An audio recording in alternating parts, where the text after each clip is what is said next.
All right, guys. I screwed up the live stream.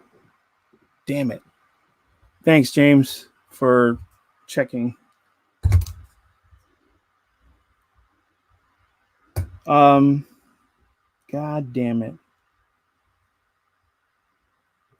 Well, anyway, I'm live now. I didn't realize there was another step that needed to be taken. I totally forgot. Whatever. So I've been building this since 12 o'clock. This is the Gundam, the mega-sized Gundam unicorn. And I'm still going. And I'm going to keep going. Now, I'm thinking, my goal was to hit 3 o'clock, so it's 3 hours. But I don't know if I'm going to do it in under 3 hours. I probably won't, just because stuff. But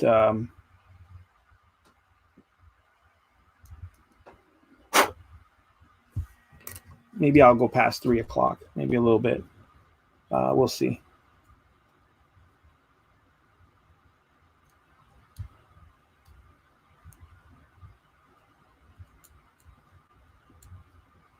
Let's see how it goes. I can't believe I did that. Such a noob mistake.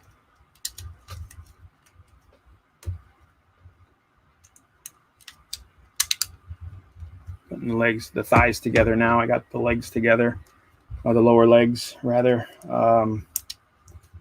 So I'm putting in the cycle frame parts.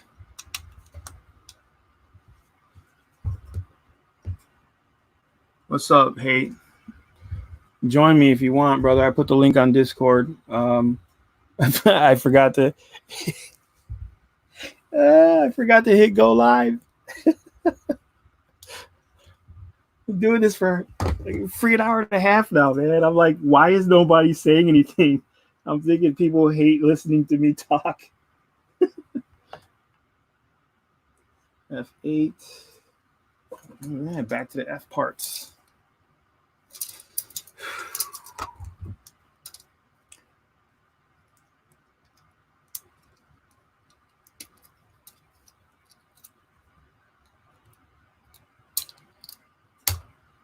Yeah, like I said, I started at 12, so I didn't want to cheat. And supposedly the record right now is 3 hours. Somebody did a live stream. He built this thing an hour and a half one day, an hour and a half the next. And it's not about, beating that, although I thought I could, but, I think it'd be fun. I thought it would be fun to do this. And, bullshit about Gundam. Gunpla, whatever you want to call it. Whatever your fancy.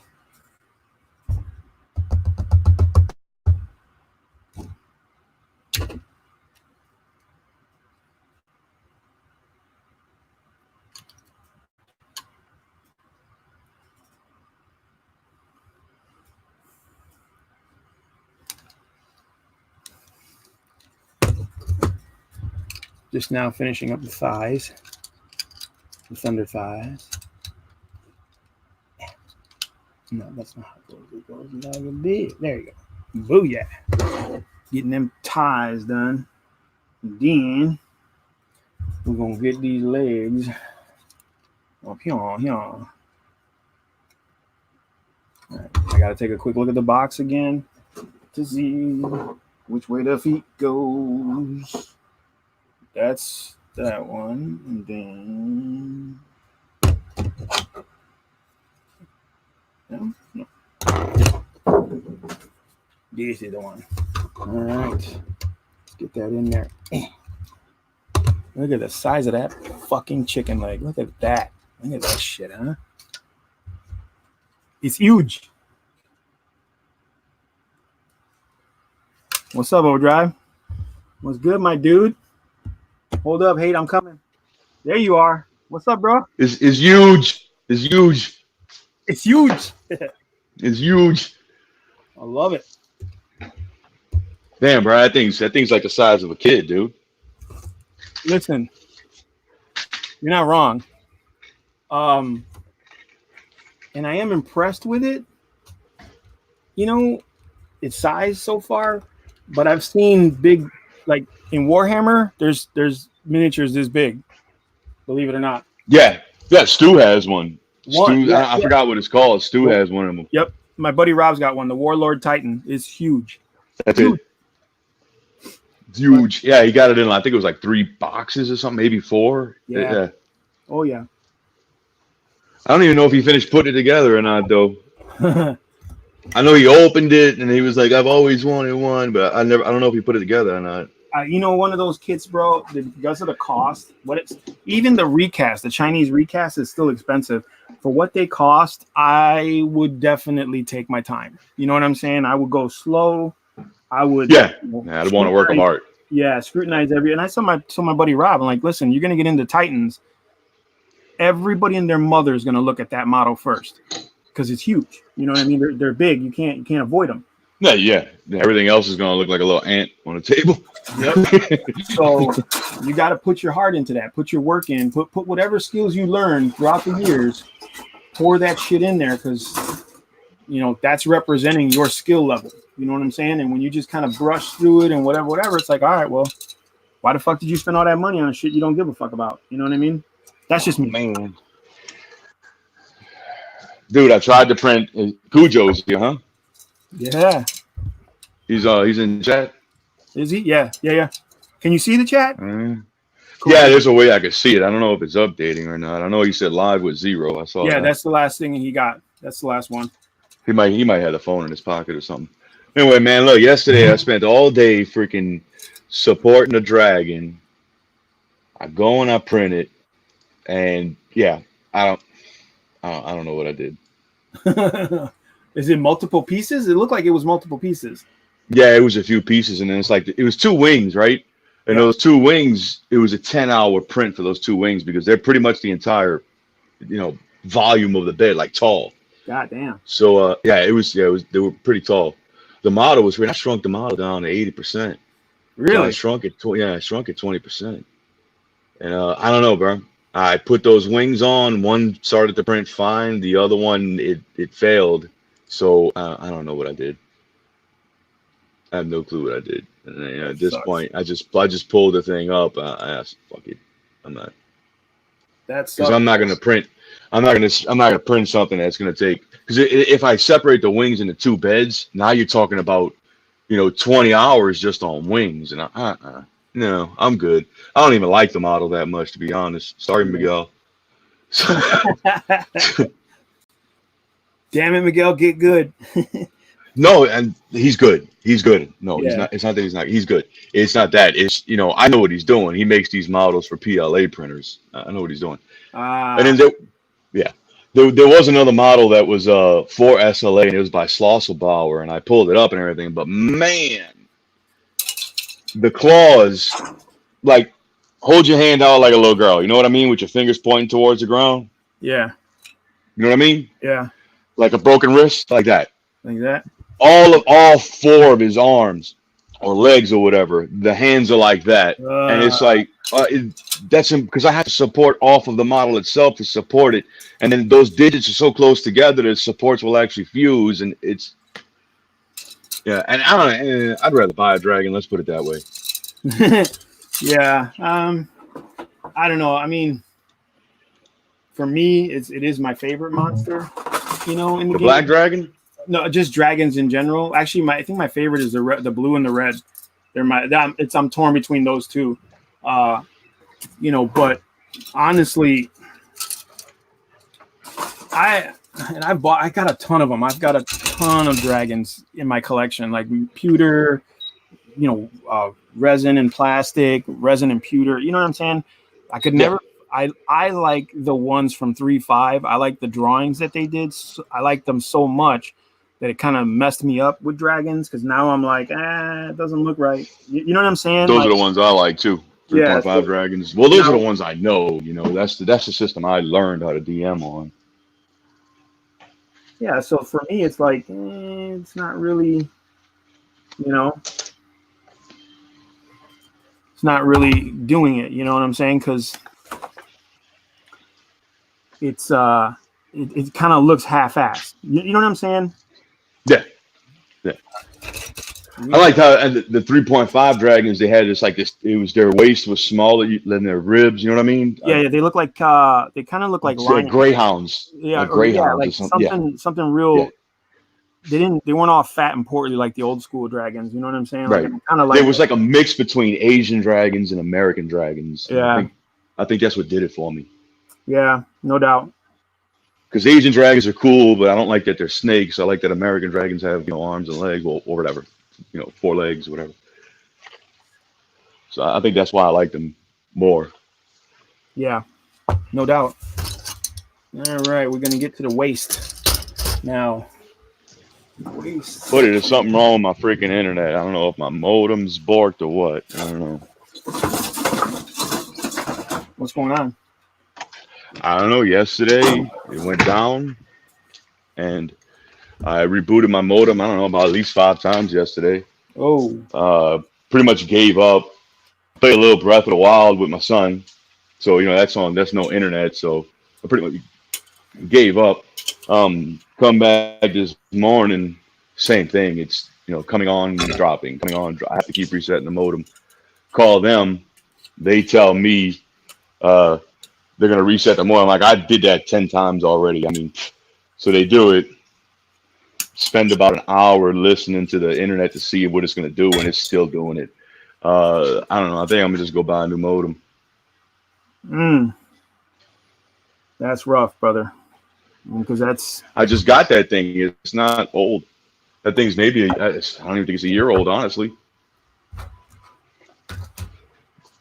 well, you know how Hey, it you is, know what right? the pain in the butt? You know what the pain in the butt part is? We have security cameras. That's the pain in the butt part. Oh yeah, yeah, yeah, Because I got to yeah, put I got to put that DVR online. It's every single modem is different. yeah. PC4 and PC4. So, How many hours you got did you sunk see into that that? Gundam, man? You saw King John? I saw I who? started at 12, so just an hour and I started at Oh, 12 you're doing o'clock. good. You're doing good. Hope You're doing so. pretty good. That would have been Well, I'm me. actually I'd still like, be okay, unboxing that. Huh? the guy that did he didn't do a challenge, but he basically built this in 3 hours. He did 2 sessions, an hour and a half each supposedly, and he built this right. But he didn't clean his parts. Like when he did his, he didn't clean Right, up any of the nubs, anything like that. Like what I'm doing, I can't right. He did it. stand. He did it like hate. You know, he did it fast. You know what I'm saying? That's how I would have done it. You know, but I like to at least clean the nubs up because it's like I don't want to have to go back and fuck with that. You know what I'm saying? Because the nice thing about these kits, right, is this whole kit is big, but it's very simple. As far as I'm concerned, when it comes to, I've built more complicated Gundam kits than this. I built more complicated Warhammer kits than this. You know what I'm saying? But the Yeah. thing with this is it's snap tight.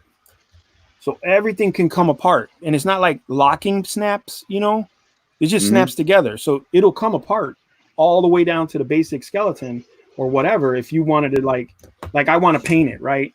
So I want to take it apart later when it's warmer out and I'll paint the parts, so I could get more detail and stuff like that on there. Right now I'm just building it to have it sitting on my table. You know what I'm saying? It's pretty much what it's going to be. That thing's the size of a freaking child, bro. Yeah. Yeah, buddy. Love I'm it. still doing Christmas decorations, dude. Are you? Yeah. Yeah. It's crazy, bro. He's like, yeah. A5. Yeah. Remember my Jack and Yeah. Sally? Yeah, yeah. Oh, that's cool. That is I cool, my dude. made Jack a Santa outfit. That's cool. You made that suit? Yeah, it's a cheap Walgreens. I freaking hot glued it. Look.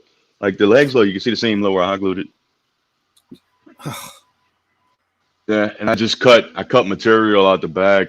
Yeah, Nice. it's a cheap Santa outfit. I picked it up at the drugstore at Walgreens. And yeah, I did. I started doing that. That's fucking hilarious. That's awesome, dude. That. I like that. That's you got some skills, crafty skills, and I love it. You know what I'm saying? Like I feel like no matter what you're doing, right? A lot of people, oh, well, you know, you're wasting your time. You're not doing this. You're not doing that. But it's like, look, man, if you're being creative, that's number one in my book. That you're all right. You know what I'm saying? Like you're doing all right. Ain't no I say it's a problem. curse, dude. You think You it's know a what I mean? curse? It's a curse. You think so? Yeah, it's a curse. It's like, yeah, a veces a mí no puedo hacer nada. Lo tengo que hacer. You Yeah, know? I know what you're saying. You know what? I know what you're saying because you can't look at something and leave it alone. Yeah. You know what I'm saying? Like you just can't look at shit and be like, yeah, that's cool. You got to look at it and like, I could probably fix that, or I can make it better. You know, I used to when I was a kid. You know, I used to get Hot Wheels cars and all all that stuff. And my buddy, I would always take them apart to paint them. My buddy's like, why do you always do that shit? Why do you always feel the need to do that? Like to take something apart and to paint it. Like it's already painted. What do you need to do it for? I'm like, I don't know. Like I used to think it was something wrong with me. Because I could do it better.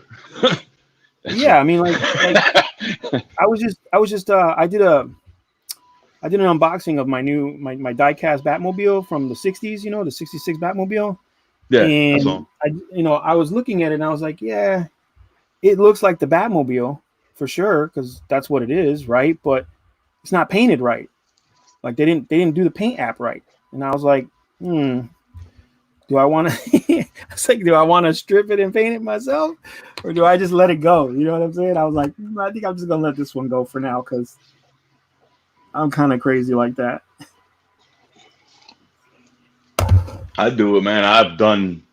God, I remember one time I took a computer apart and like customized it and everything. I mean, this was back in the day, but See, the computer, I could dig it. You know what I'm saying? That you can understand that because that's almost like your personal little car. You know what I'm saying? A lot of guys treat their computers like they're babies. You know? yeah, like my parents would get mad at me because my room, like my desk, was all painted on and customized and everything. My walls, my trim, my bed. Yeah.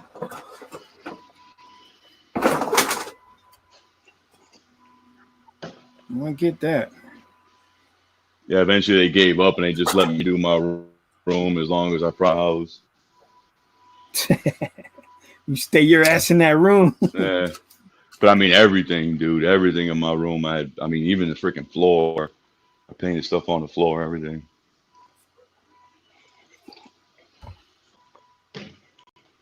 All right, I'm looking for a part here, and I found it. Got your ass. Ugh.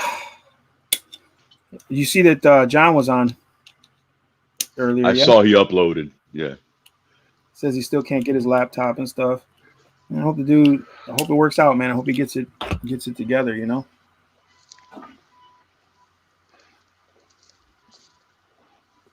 I don't know what's going on there. I know he told me he was beefing with his brother. It was something about the cops came and because he had a restraining order, right? And the cops came, and then the cops asked him if he got out of his truck, and he said yeah. And then that's when they took him because he wasn't supposed to get out the truck or something. Oh. And he was like, I could have lied and told him no, but you know, whatever. And Should have, John. Ain't no sense in going and getting picked up from the cops constantly, man. well, but you know, that still doesn't. It don't fix anything. I mean, dude can't get back in the house no matter what. Either way. True. You know what I mean? Yeah, but I mean, in that instance, what's he going to be able to do? You know what I'm saying? Like, I don't know. I start weighing them odds, right? Don't know. Sucks, man. Sucks for him, you know. Like to have to be going through that type of shit. Ow. I think I just cut myself. Yep. Don't do that. First shot. Don't do Hey, that. it's not bad. 2 hours in. That's not bad. I'm not gonna cry. So my old lady always makes fun of me. She's like, yeah, because I'm always like, you know, I'm always doing stuff around the house and I'll cut myself or, I mean, like paint on my hands. I always have paint on my hands. Yeah. I don't blame you. Yeah, I don't wear gloves, man. No. Yeah, I find that it gets in the way. You know what I'm saying? I don't need nothing that's gonna get in the way. You know. I'm printing 40 skulls. For what? Mini, mini skulls, just Oh yeah, decorate yeah. bases and stuff with. I gave a bunch of them away. I don't have too many left, so I'm gonna run a bit off.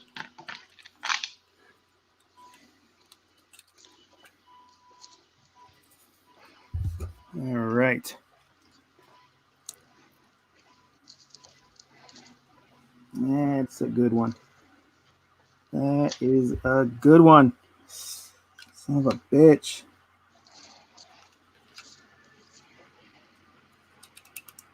Fix my internet 0. Fix it? Yeah. Mm. He's still doing it. There's his crotch. I gotta fix Why'd you make me look down at the crotch, bro? Look, it's right there. And he's open too. He's got this is all psycho frame, so this all opens up. Wow, that's a chick though, right? It's a chick. It's a unicorn, right? No, it's a dude. It's a dude. It's not man. a chick. It's a dude. Man. Oh. That's a dude, my dude. All right. We keep going. We're doing the skirts now. YouTube's got a new toss or something coming out. You heard about that? No, what's up? They got a new term of service coming out.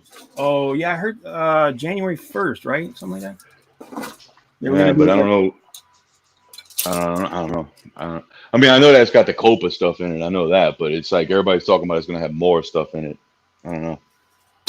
Well, I mean, the only thing we can do is, brace for impact, right? Like,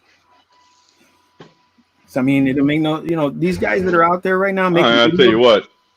I'm going to go to Mines. That's what I'm going to do. For like permanently? I mean, if it happens, I'll go ahead and check out the $40. Yeah. Oh, yeah. I see what you're saying. Now, with the 40, that's your own page, and then you can do videos, right? You can upload to it, yeah. Okay. Because I can share my videos on Mines, but I can't put them up there. Like, the link is there. Yeah. I can share, but that's about it. Yeah. But I mean, to me, that's good too. But you got a Mines account? No, I got a Mines account. I didn't pay for one. I didn't do the 40. Oh, fuck, we're not even friends on Mines, huh? Yeah, we are. I told you I was on there. I don't remember because I don't check it that often. See? I know it was Crit. I think it was Crit and you. It's like Facebook, bro. I can't stand Facebook. I know. What I like about it is it's just like Facebook without all the bullshit. Yeah, without Zuckerberg. Nah, I love my family and love my friends. Obviously, I have a lot of associates on Facebook. But come on, man. Half the time is like, y'all motherfuckers are just, ooh, you ain't got nothing but time. The stuff with the dynasty, bro. I mean, did I tell you about that argument I got into on Facebook about Dark Talon? Did I tell you? No. I told somebody. It was the dynasty, the cosplay club, right?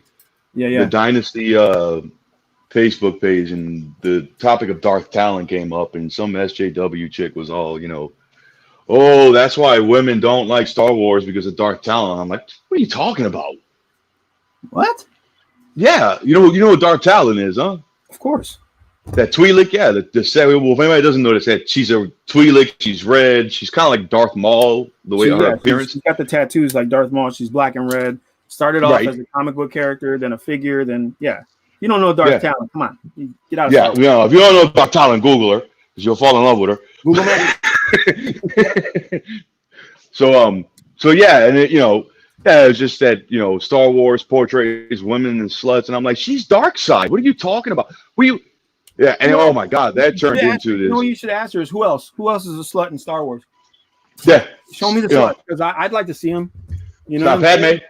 It's not Padme. It's not I mean, Leia wore the bikini one time for maybe 20 minutes on screen. Yeah, but she was forced to.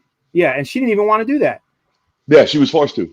So I mean, Show me the sluts. And okay, it was a Jabba thing, right? Like story wise, that was Jabba the Hutt, man. That was his thing. All his slaves look like that.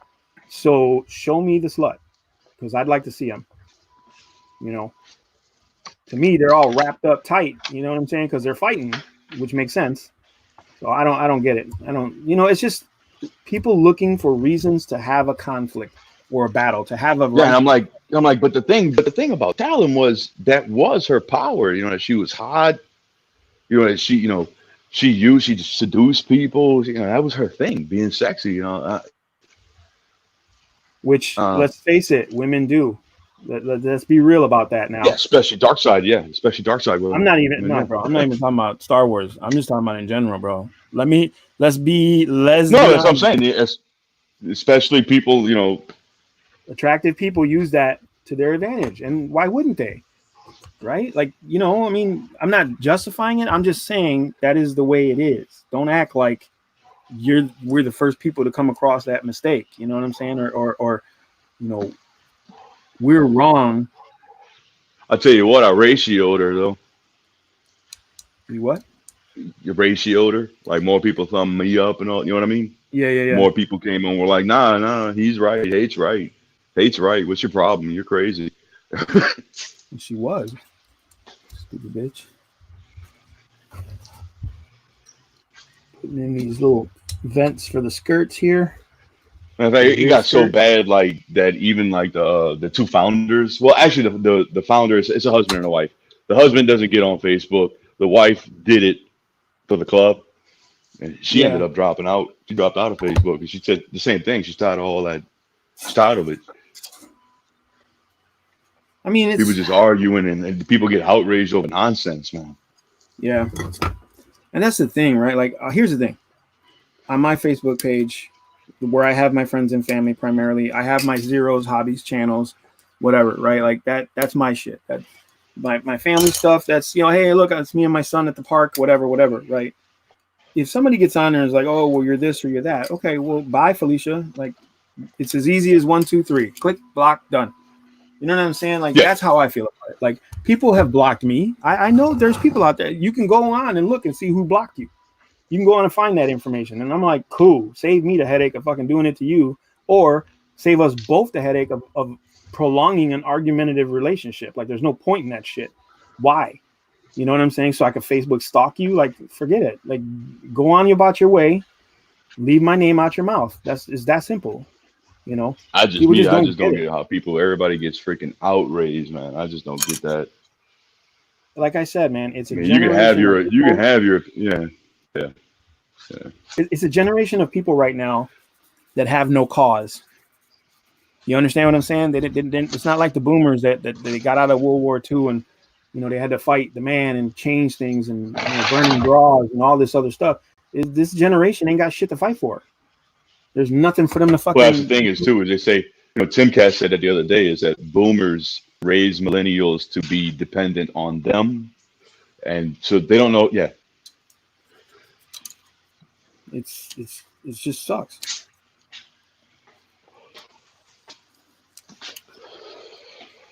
But I mean, it is what it is, right? It's what we got to deal with, and I hope that, you know, the next group of people that come along get it together or get it right or figure it out. You know, I actually, say millennials don't like the new generation. I forget what it's called. Is it X? no, we're X, you and me. Yeah. So then what is it? What's the new one? It's Z. It's Z, huh? It's No, Gen Z. Yeah, it is. You it sure? might be Z. I think you're right. It might be Z. There's the skirt there, the back of the back armor skirt. We're gonna get that going. Man, And I think then, I've only ever played like one like mech suit game. I don't remember what platform it was on, but oh I never yeah. got in. I never really got into that either, though. I mean, they're cool. I like them, but So I mean, I'm not. It, I mean, I don't. It doesn't affect me, right? But you're not a big. I take it you're not a big Gundam fan. no, no, no, Okay.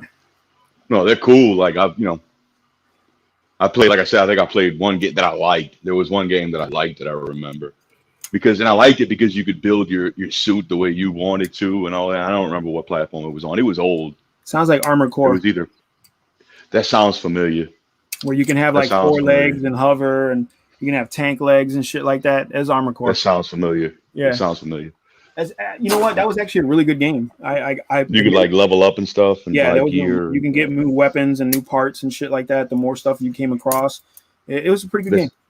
I think it was PlayStation. Yep, they still make it. I want to say, I don't know what version is on because I have not touched it since God knows how long.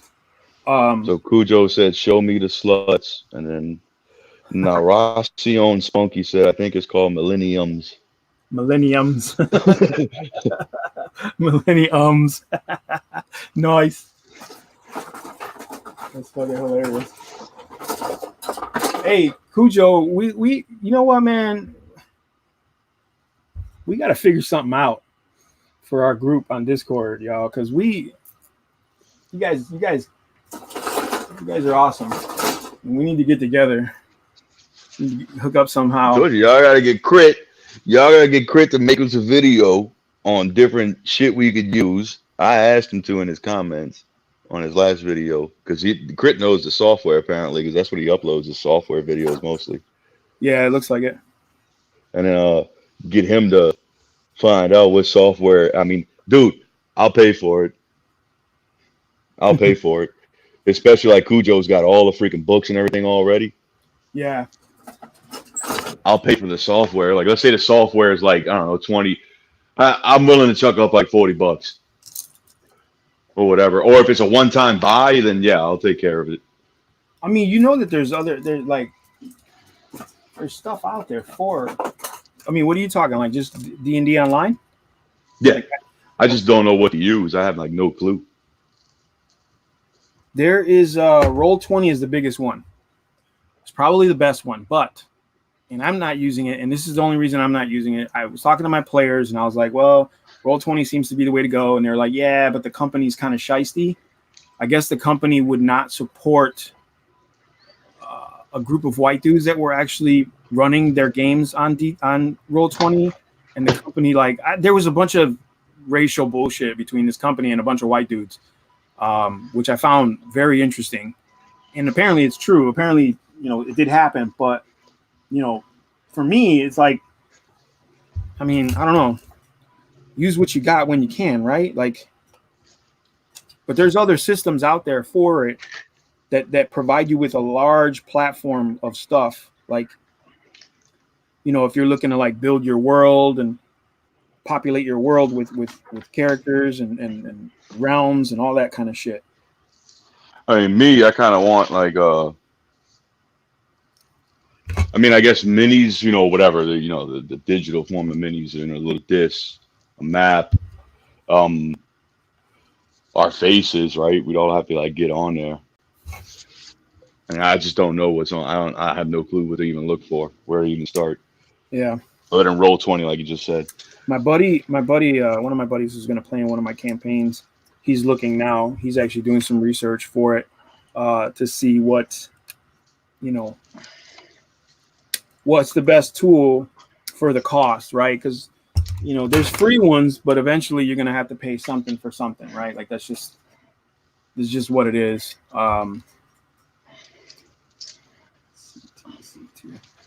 So you can't avoid it, unfortunately.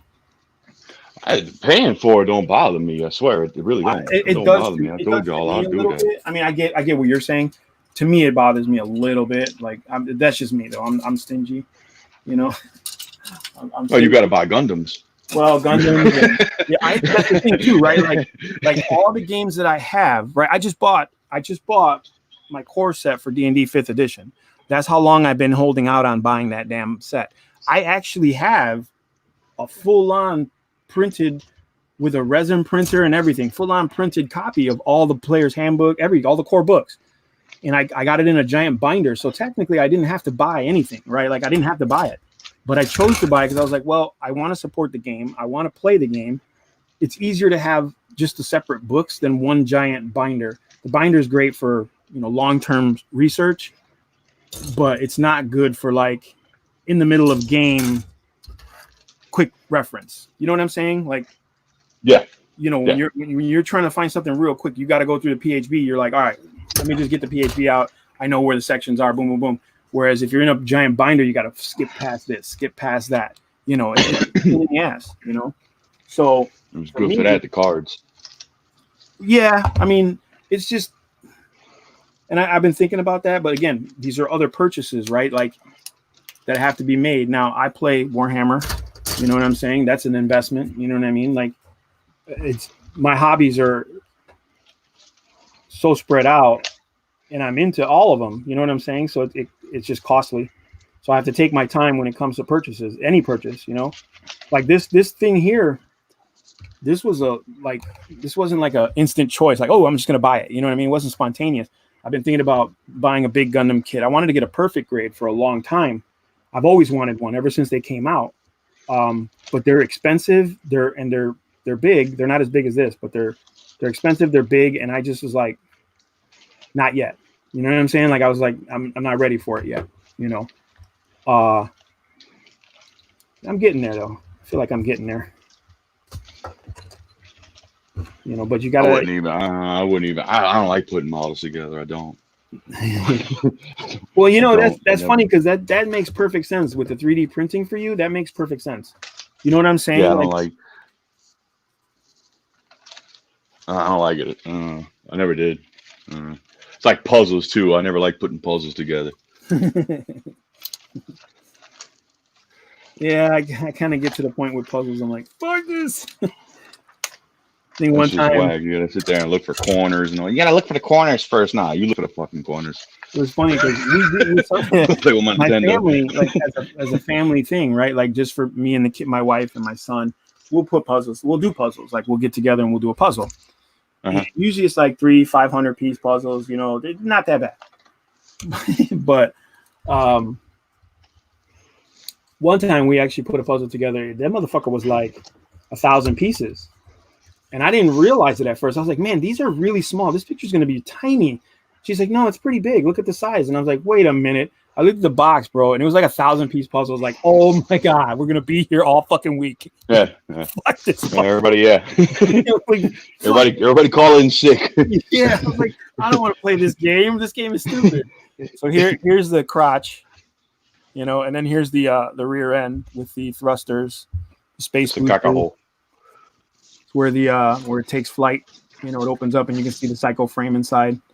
I think it's the coolest thing about this kit is the pink cycle frame, like when it opens up and you see all those parts. I think that's cool.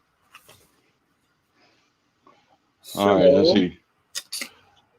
Cujo said, "No, you're awesome." I don't know what that was from though. Cujo, you're awesome.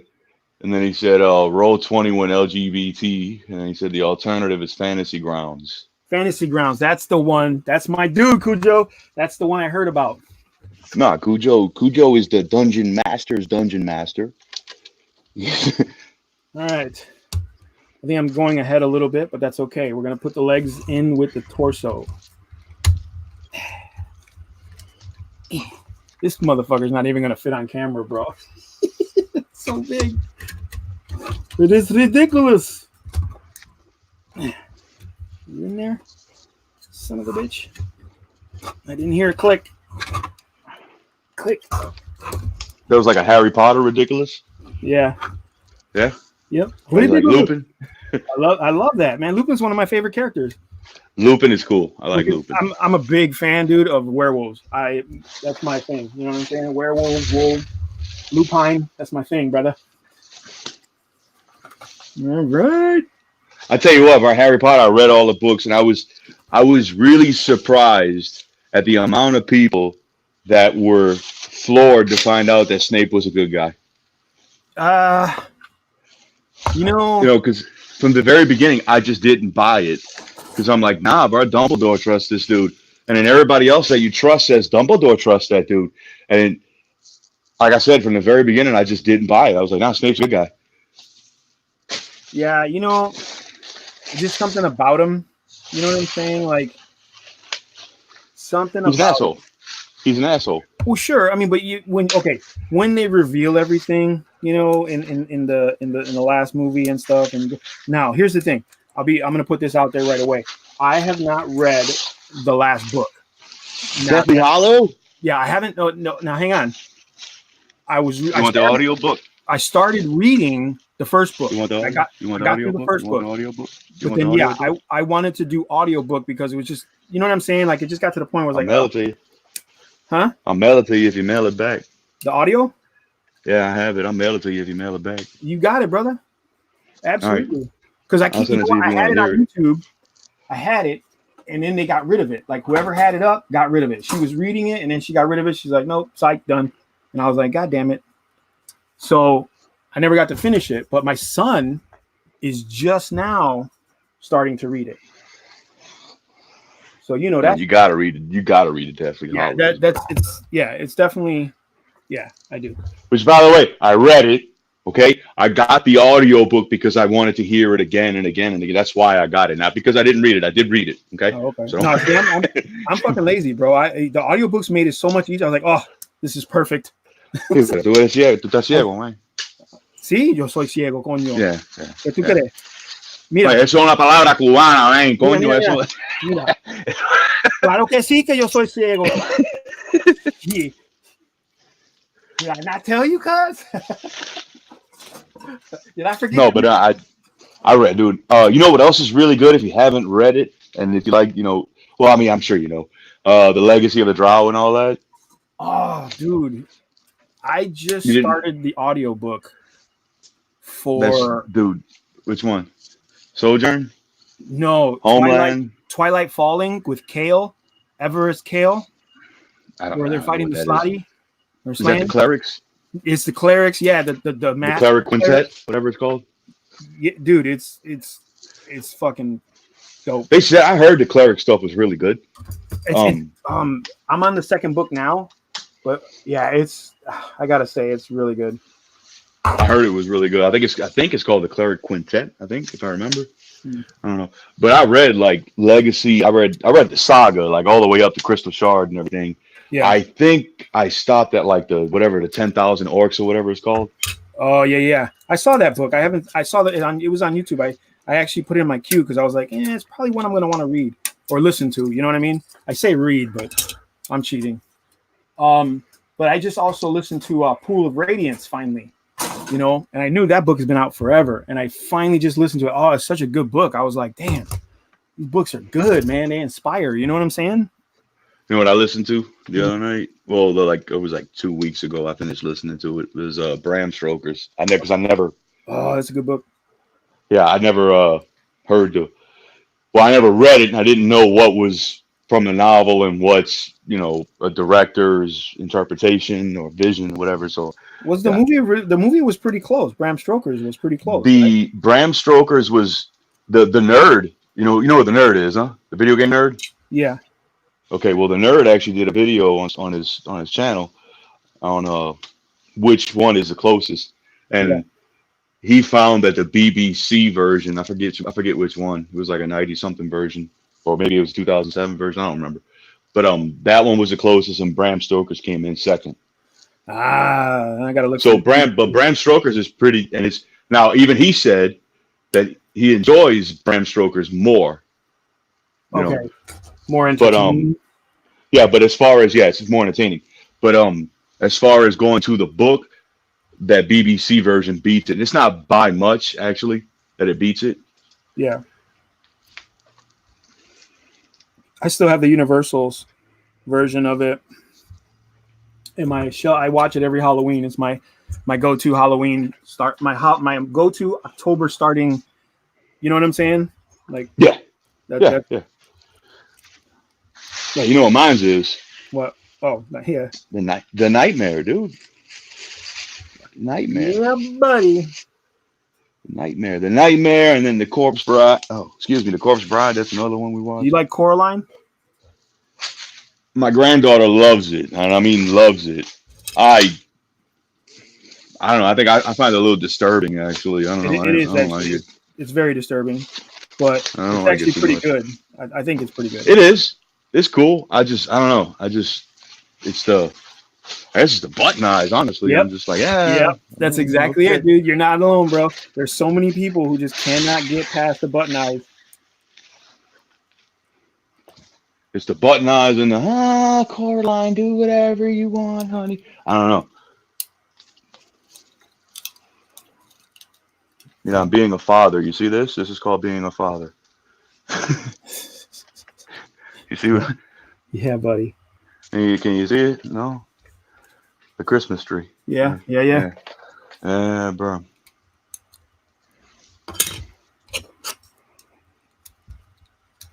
So they can come home, do their homework, and break ornaments. Man, every year we lose at least 5 a year. You know what I mean? Yeah. I told my wife those memorable ornaments, those ones with the pictures of the family and shit like that, put them shits away. Don't leave those shits on the tree, man. They're gonna get ruined, you know. Just put the generic ones you get from the dollar store. But you know, there's times we don't decorate here, so I got when we do, I got to say, hey, I got to appreciate it, right? Oh yeah. Plus, I mean, it's not that that's what Christmas is about, because it's not. Everybody knows, the meaning of Christmas and all that stuff. But it just helps you get. I don't know. I feel like when you have a place that's even like Halloween, right? Like Thanksgiving, even when you decorate your house for that time, I don't know. I feel like you can come home. When you're out and you're working, like, okay, I've worked like 16-hour shifts. I've worked 24-hour shifts. You know what I'm saying? Like I used to do security. People didn't show up. You just had to stay, right? Like it was just that's what's life, Yeah, yeah. You come home and you have that feeling, right? Like, oh man, I'm fucking home. This is it right here. This is life. But when you decorate for those types of holidays and seasons, it's even better. Like that. Yeah, it is. You know what I'm saying? Like It you is. get that feeling like, fuck, no matter what shit goes wrong at work or outside the house today, I'm coming home and it's going to be welcoming. There we go. I don't even know if y'all can see that or not, but I'm putting on the front armor here, this front armor plate right here. So you got that one there. And I'm going to put this one in place there. There you go. There's his front skirts. Now the side skirts are next. Because, robots have to have God, that thing is big, dude. Oh, How many feet is that so far? Hold up, I'll tell you right now. How big is it, you mean? Yeah. All right, I'll tell you so right now. far. It is. It's got to be like almost pushing 2, huh? It is 18, 16. No, this right now from waist to the bottom of the foot is 12 and a half inches. Okay. Now the perfect grade Gundams, they're 1/60th scale. They're a little smaller. They're literally this tall. That's how tall the perfect grades are. Up to his waist. So that's pretty cool. This dude's pretty big. Oh, where are you gonna put that? Right there on my table. Like, right there, so I can look at it every day. Come here, I'm gonna show you. Come here. No, look, man. He's like That's what I told my old lady. Bro, where you gonna put that? I'll show you. Come here. You can't miss this cat, dude. He's like white and pink. You're not gonna miss him when you walk. You're gonna be like, God damn, what is that? And what's funny is something like this you would think is extremely expensive, right? Like, because the perfect grade kits, they're only 12 inches tall, but because some of them have LEDs and all kinds of gimmicks, you're talking like $300-400, right? This kit I got from a store who gave me a discount. I didn't even realize they gave me the discount until after. I got it for $105, which is nothing. So I was like, well, that's pretty, anybody who collects Gundam, that's pretty simple math, right? Like, at least to me anyway, it's simple math. Yeah, I don't know. Depends on what you consider, worth money and not worth money, But I got a big ass Gundam. So there you go. All right, side skirt time. M2, M22, F17, 12. All right. Can you hear me, Hate? Can you still hear me, bro? I can't hear you. I can't hear you. I can't hear you.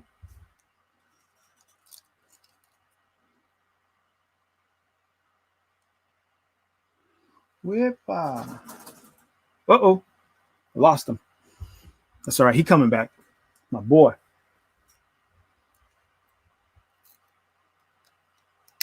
Dude, I can't believe I messed up. didn't hit go live.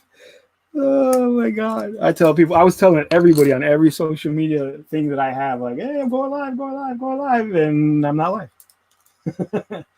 They're probably like, he lied. But I didn't. I just didn't hit the button because I made a simple user error. DMFU situation, I believe that's what they call that. Dumb motherfucking user. For those that didn't know. I'd like to state again that this channel is not for kids, even though I'm doing some kid shit. Coming at you, bro. Hold up. I got you. Give me a second. Booyah. There you go. Back again. There we go. Yeah, you know, the telephone. Got you, bro. I hear you.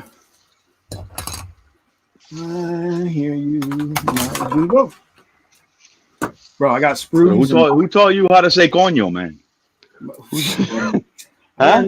Are you kidding, man? You can't help but learn that. Yeah. Before I started really? Watching, my family was saying that shit. Coño. Really? I mean, because I've only ever heard Cubans say that. Wow, bro, that's a Puerto Rican thing too, bro. Really? Like I said, Cubans mainly, yes. Because matter of fact, here's a quick little story. My mother knew this cat. He was a Cuban guy in the 70s, right? He was big time pimping. You know what I'm saying? Like cocaine dealer. He was in the parties. He was in the clubs. He was big time. He got arrested. You know, he was in jail. My mother helped him out. You know, that's my uncle. She kept him safe out. You know what I mean? She kept him fed and whatever. You know, she took care of him while he was in prison. You know, he came out, and that's his favorite word. That was his favorite fucking coño. Oh, you know what it is? Cojones. Y'all use cojones? Yeah. Y'all do? Yeah, everybody uses cojones. That's true. Yeah, we do. We do now. That's for sure. I don't think we used it before, but I know we do it now. But yeah, he used it all the time. And like I said, my family is always, when we got together, it was all Puerto Ricans, you know, Cubans, very few Mexicans. It was Mexicans if they were married into the family. You know what I'm saying? Like not that we didn't like Mexicans or anything. It's just there were not other Mexicans in our family. You know, and like I said, unless they married in, you know, that was different. But I grew up with a lot of like friends, a lot of Hondurans actually. Oh yeah, a lot of my friends were Honduran. Yeah, I actually grew up myself outside of my family's, my relatives. You know, I grew up predominantly black neighborhood, and most of our neighborhood was black, Asian. I didn't see real white people till I got into high school. You know what I'm saying? Like that, you know. But it was funny because everybody called me white. My neighborhood was white, and my neighbor, man, I had this old timer living next door to me. He hated us. He just hated us. Old white guy. And, you know, I mean, look, but boy, he just knew we were Spanish. You know what I mean? Yeah. Over there with your chaka music. Yeah. Oh, yeah, he used to call the cops on us for everything, dude. He hated us. Yeah, I don't know, man. I mean, I get it, like old school ways, right? Like, yeah, I was born this way. Can't help it, you know. But it's like, come on, man. Like, the world changes, man. It's too big to be narrow-minded. You know what I'm saying? It never bothered me. Always, you know, do what you want on your side of the fence, buddy. Yeah. I'm gonna keep doing what I want over here. Exactly. I mean, especially if you own property, fuck that. I'd be damned if somebody come and tell me what to do on my property. I'm like, oh, you don't like the music? Well, let me turn it up so you can hear it better, motherfucker. Well, now they got I don't have my balls in this camera. Well, now they got this ordinance now over here where it's like your music, if it leaves your property, if it can be heard off of your property, it's too loud. That's retarded. It is, but I mean, you know. Now we have noise pollution, right? Like we have where it's after so many decibels, you got to shut it down, right? No, you see, we have if you can hear it off of the property. Yeah. If I can hear it out of your car, it's too loud. If I can hear it, yeah. Yeah, see, that's what I'm saying. Now, though. The reason they did that, right, was because, like, in the inner city, our buildings here, bro, I kid you not, some of the buildings where I grew up, you could stretch your arms out. On either side of you would be a building. You could touch a building on either side. That's how small the gangways were in some of the neighborhoods. Yeah. So they did that so that, you know, if you're playing your music, you're not bothering everybody else outside. But I mean, that's all. There's a lot that goes in. Like There's space here. That's not why they did it here. People don't even realize, right? Like soundproofing is a motherfucker, right? You get the right soundproofing, and they'll never hear you. They won't even know you're there. You know what I'm saying? But people don't think like that, you know. And poor people can't afford that shit. I got some pretty good neighbors where I'm at now. I mean, I had one, and I wouldn't believe it. She was like, I don't know, the little chick was maybe like, I mean, she was studying, is what she said. She comes outside and she's like, could you turn that down because I'm studying? Um, so, I mean, we're talking about like a 20-something-year-old, and I'm like, really? A 20-year-old complaining about music being too loud? A 20-year-old, bro. I'm like, she's got some nerve or whatever. So, like, I turned it down, but I think I was listening to something, like probably like either Rolling Stones or that's what it was. That's what the problem was. She don't like. If it would have been rap or something, yeah. If it would have been rap or something, she would probably came out and started dancing. Let me see you. Yeah, don't do that. Don't Tootsie Roll, buddy. Don't do that. That's why I stopped.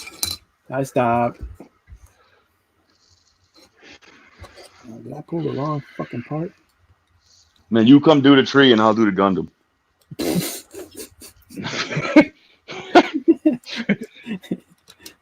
That's a long way to go to do a tree, homie. Oh, man. But I got you, bro. I'm telling you, I was telling you, man, we got to get together, man. We got to get these guys on point and meet up at a convention or something close that everybody could get to. Oh, that's cool as hell. And Louisiana's pretty central. I'm just saying. Yeah, compared to Canada and fucking Chicago. You're right. You ain't wrong. I mean, shit. Well, they were gonna build Disney here. Remember? Yeah. Remember? Yeah. And then you lost them levies. No, it was whoever it was. I think it was Bobby Jindal. I don't know. It was some governor that had a fit about it and wanted to tax the piss out of Disney, and Disney was like, "Look, we'll go build it in Florida." Yeah. Florida, America's penis. So I'm gonna put the side skirt on right now. Yeah, it looks like we're coming all over Cuba. That was yeah. Sorry, that Gallagher said that. Oh, that's cool. I like the way that. Yeah, there was one where he did a painting of the United States, and he's like, "I love Florida because it looks like we're coming all over Cuba." I just heard an interview with Gallagher. It's old though.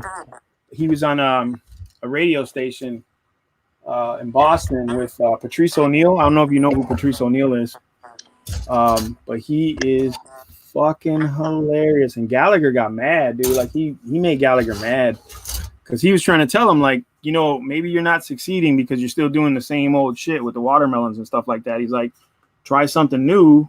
Try just going out there and being Gallagher and you doing your jokes and see what happens. And Gallagher got mad. He was like, nah, man, fuck that. He was like, that's not what my fans want and blah, blah, blah, blah. And I was like, well, you don't change. You get passed up, homie. That's what happens. Adapt or die, right? I think I lost him again. I don't know. There you are. Thought I lost you, bro. You're scaring me, bro. All right. What time is it, man? I can't hear you, bro. I don't know if you're talking or not, but I can't hear you. It's 3:10, so I didn't make it. I didn't do it in 3 hours. That's all right. Oh, yeah. Beholder is on the way. Thank you, my brother. Thank you. Appreciate it.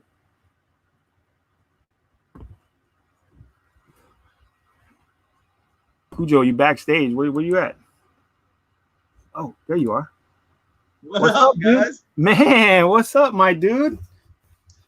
I missed you, man. I'm sorry. I didn't even pay attention. My bad. Hate, I can't hear you, brother. Yeah, he's going to come back probably. What's going on, man? Just hanging out. Got back from the post office. Yeah, I'm just trying to get this guy. I don't think I'm going to get him done tonight. I thought I would, but I'm not that good. I said you weren't going to be able to make it. Yeah, I know. But you know what? I like it, man.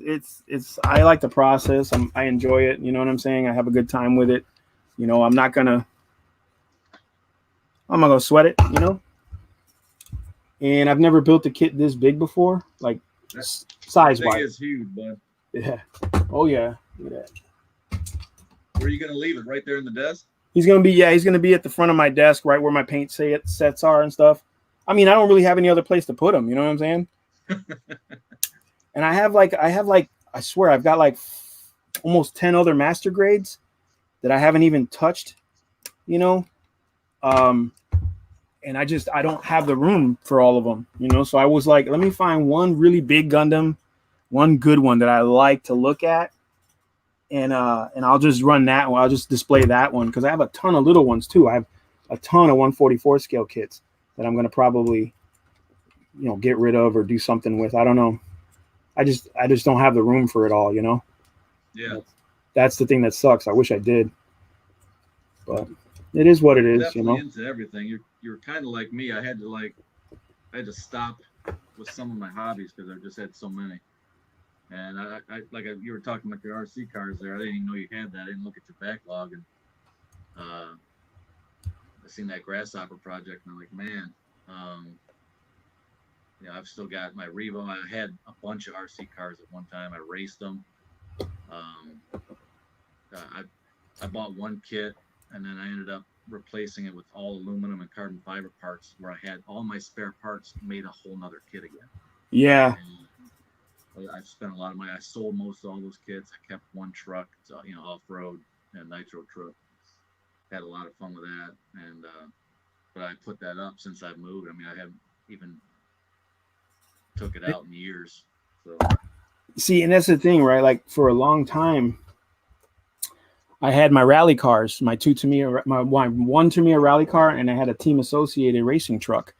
You know, and I had them in storage. I had them at a buddy's house, and he flooded. You know, and we are like, oh shit. You know, and then he flooded a second time, and that's when I realized I was like, man, I got to get this out of here because they're getting damaged. You know, they were getting rusted and stuff like that. So I decided, let me at least build the TL01, which is just the rally car. I was like, I got to rebuild this because I really like it, and you can't find them. You know what I mean? yeah. So I rebuilt that, and I you know, I've got replacement parts, aluminum parts, and stuff like that because I was just like, well, I might as well if I'm gonna go. If I got to replace the part anyway, I might as well go with aluminum. And then I got a second one, and I think it just started. The problem with aluminum though is it bends. Yeah. Oh yeah. Well, see, and that's the thing. It bends. It's bent. You can't bend it back. And the worst part is that once it bends, the problem with the thing with plastic is it'll bend and break, right? Like you'll snap apart, especially in the cold. But aluminum will bend and it will snap all the other parts that are connected to it. Yeah. Right. So that's the thing, right? Whereas like a control arm or something, you'll snap one. Okay, that's just the arm. You know, as long as you're not driving like an idiot, you can stop and repair it. But with an aluminum arm, once you snap them, they're taking all the parts connected to it. So it's like you got to be. That's why for me, the one that I just put the parts on, I was like, you know what?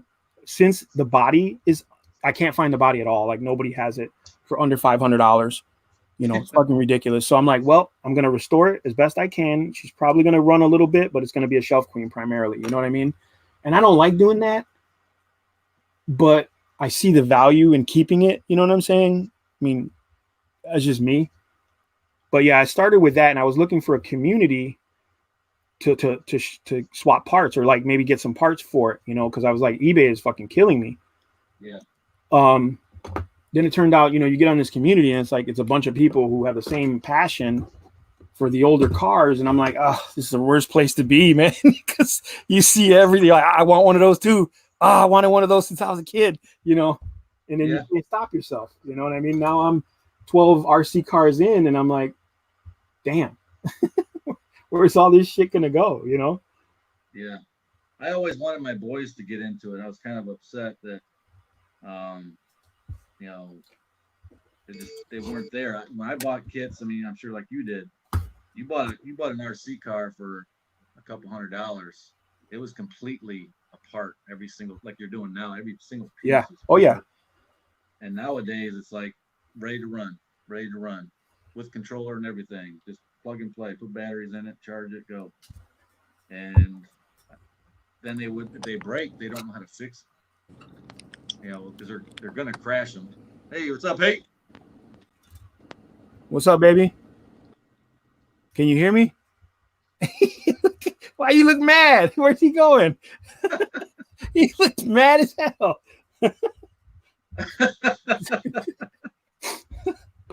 What the fuck happened? It's funny because when I started, I actually did a video on this. It's in my video log. When I actually got the refurb for the Grasshopper, I did a video, because I was excited, and I told the story of where I got it, where my first RC car ever came from, how I got it, why I got it, that type of shit. And it's very, I don't want to say personal, but I guess it is. It was a personal thing for me. You know what I'm saying? Like, finding that car again and coming across, I was like, oh yeah, it's gonna be cool because I'm gonna, rebuild it and all this other stuff. And I've gotten into so much money on this refurb that I'm like, man, I could have bought the re-released kit for half the cost. I know. I was feeling for you because I know exactly what you were going through. I didn't have a kit to refurb, but when I was hunting down my first car, it was right around when everybody had Grasshoppers and Hornets and lunch boxes and all that stuff. I went out and my grandmother bought me a kit, that Mugen Bulldog 2. I liked it because it had full wheel steering, full wheel drive, air shocks, only 2 shocks, one in the front and the back that worked together. Oh man, that's what's up. Drive. It was just like so unique. None of my friends had that kind of a thing. And I love to have that unique thing, even if it was rare and the parts were harder to come by. I didn't care. And that was the thing too, right? Like back in that day, so I started with a Grasshopper, then I went to a Super Grasshopper because the first one got destroyed. Then I went to a Mud Blaster. I went through a bunch of cars, right? And it was the thing, right? Like we could have got the same cars, me and my buddies that were racing at the time. We could have all got the same cars and just random different colors or whatever. But it was like, no, man, I want that one that's different. Yeah. Like I want one that's different from the one you got. So while we're running, you know what I'm saying? We're not running the same shit. Yep. Oh, maybe that was just me. I don't know. But I guess not. There was a period where I was trying to find that original car, and I found one in box, still seal wrapped, not a refurb, but just somebody had one, probably in Japan. I don't know, but the price just kept going up. It just kept sitting there. I kept looking at it, sitting. I'm like, there's no way I'm paying $750 or whatever it was. Yeah, bro. And I'm like, I know it's brand spanking new, but the kit itself, when it's done, I just couldn't bring myself to it because it'd be more nostalgic than it is what it's worth. And because the kit isn't that great. And, right. It would just be like this thing I'd put on my shelf. I probably would never even run it.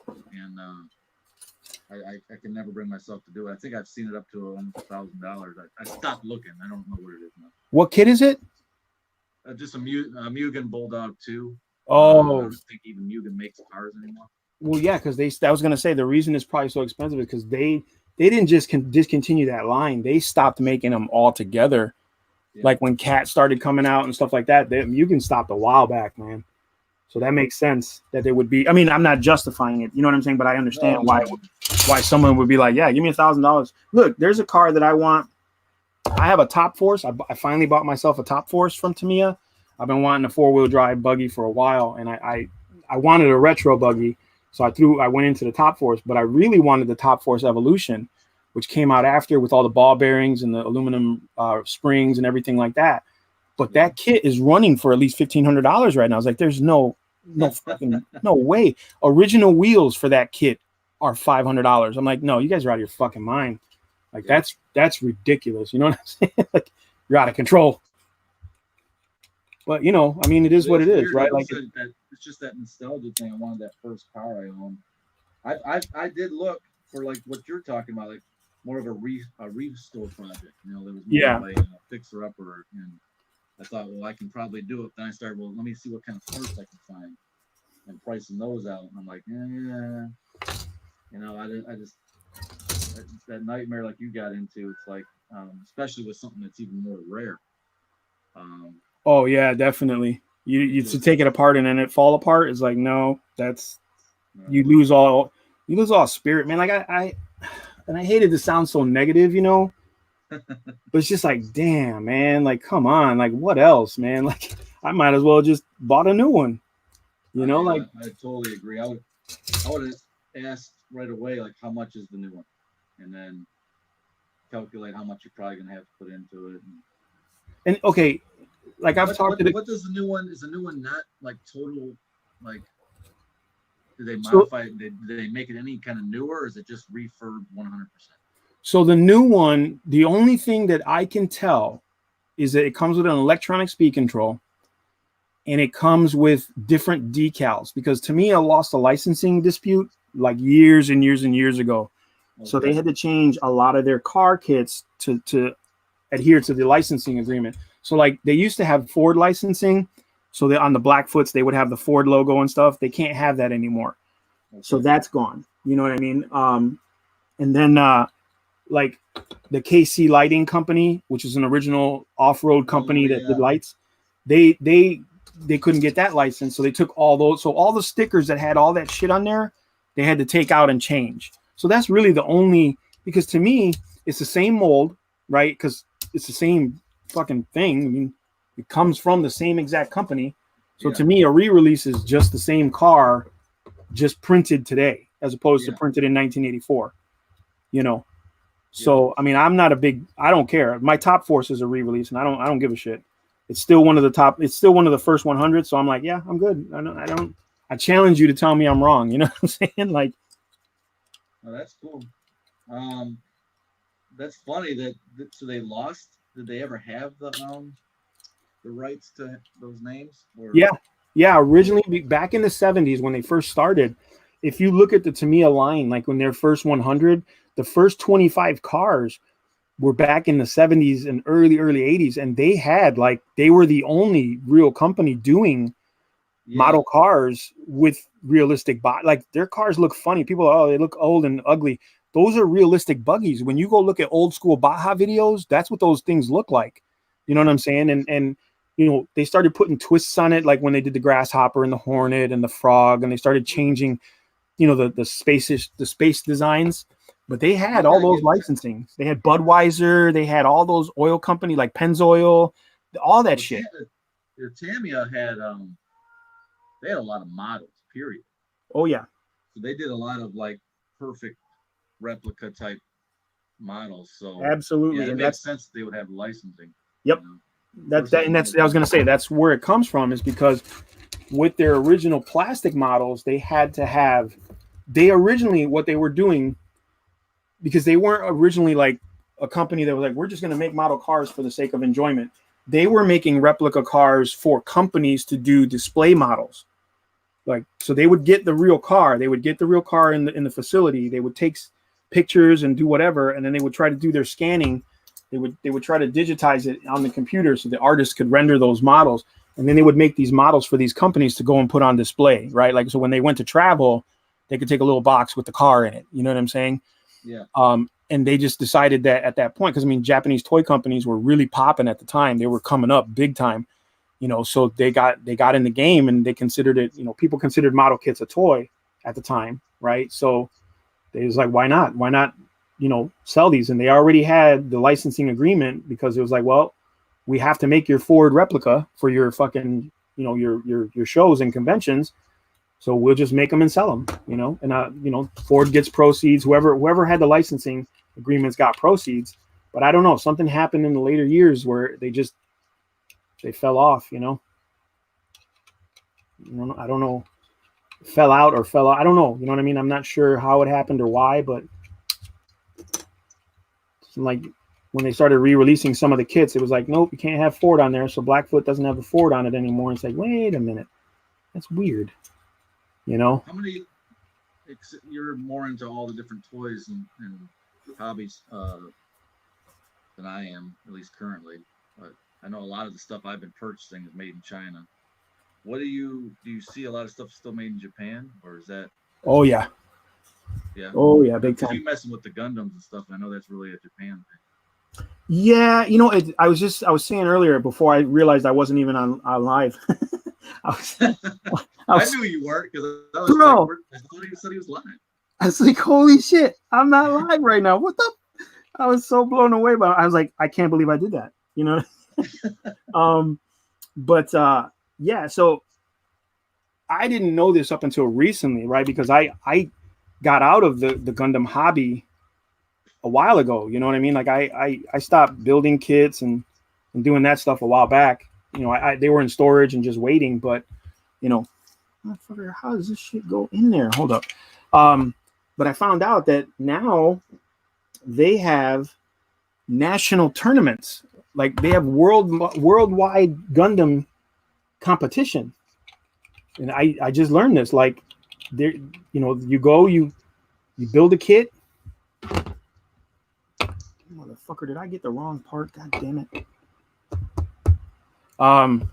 You enter it into a contest and they vote winners and they give prizes. And this shit blew my mind. I didn't know that. I did not know that at all. I was like, wow, that's some crazy shit. So it's more international. But I was saying earlier, when I started collecting them big time, like when I really started getting into buying them and like, you know, watching the shows and shit like that, they were really expensive and they were hard to come by, you know, just financially, like it's just really, really expensive. I got kits that I paid $100 for that are worth like less than 50 now. You know what I'm saying? Yeah. Because they either re-released the kit with better parts or, you know, it's older. So people are like, oh, that's an old kit. But I'm like, motherfucker, that was $100 kit when I bought it. You know what I'm saying? Like that still means something to me. That's still value. And even, you know, especially when like I kept a lot of them in the boxes in storage, you know, so I'm like, I guess I'm going to wind up building them all. Yeah. What I was thinking about doing, which I started with the Gundam Zeta Master Grade, is doing giveaways, you know, on my channel, you know, where people buy tickets and, you know, like a raffle, you know what I'm saying? Yeah. Buy a couple of tickets and I get up to a certain point and then I give it away, you know. But the one that I'm doing, the first one I started doing is not doing so well. So I don't know if it's going to be successful. Not a lot of Gundam fans here, I guess. Well, yeah, I didn't try to get into it because, I wouldn't, you know, I don't need a Gundam. I don't have any of them. I don't, you know, it's not something I collect or get into. So I didn't want to end up winning it and then not appreciate it. I'd rather someone win it that was into that. Oh, for sure. For sure. Build this cycle frame right here. Yeah. Come on, fucker. I'm sure Hate's probably the same way, you know. Yeah, he said that he's just not, he doesn't like building models. Same thing like puzzles, models, things like that. It's just not his thing, which I get, you know. I mean, like I said before, I fucked up. I've met people, you know, that it's just not their thing. You know what I'm saying? It's just not something they're into. And I've accepted that. I've come across that point where it's like, well, it's just, that is what it is. Yeah. You know, what do you mean you don't like Gundam? Yeah. What's wrong with you, man? But you know, it's always something I've always been into. I started in high school. I met a buddy, one of my buddies. We went up to meet a friend of his up north, and he's an Asian cat, pretty cool cat. And he had a bunch of them on his desk, like his computer desk. And I was like, what is this heresy? What is this voodoo you got going on right here? And he told me about them, and I was like, that is fucking cool, you know? And we went out to this place called Mitsuya Marketplace out here in Arlington Heights in Chicago, you know, near Chicago. There's a Japanese market exchange, right? So they got like grocery stores, restaurants, all kinds of stuff. And they had a small toy store there. And walked in, saw some Gundams. I was immediately hooked. I mean, I walked in and I was like, how much is this? And he was like, 2,500 yen. I was like, I don't know what that is, man. I don't know what that science is. And he broke it down. It was like $20, you know, $20 for a little tiny, little 144 scale Gundam kit. And it was my first kit. And I got it home. I was so excited because the box had all this cool ass artwork on it. And, you know, it's just really cool looking. Had a bunch of guns and armor and stuff. And I got it home and I opened up the box and everything was white. So it was like an old school model kit. Like everything was one color. And I was oh shit, I got to paint this motherfucker. I was like, God damn.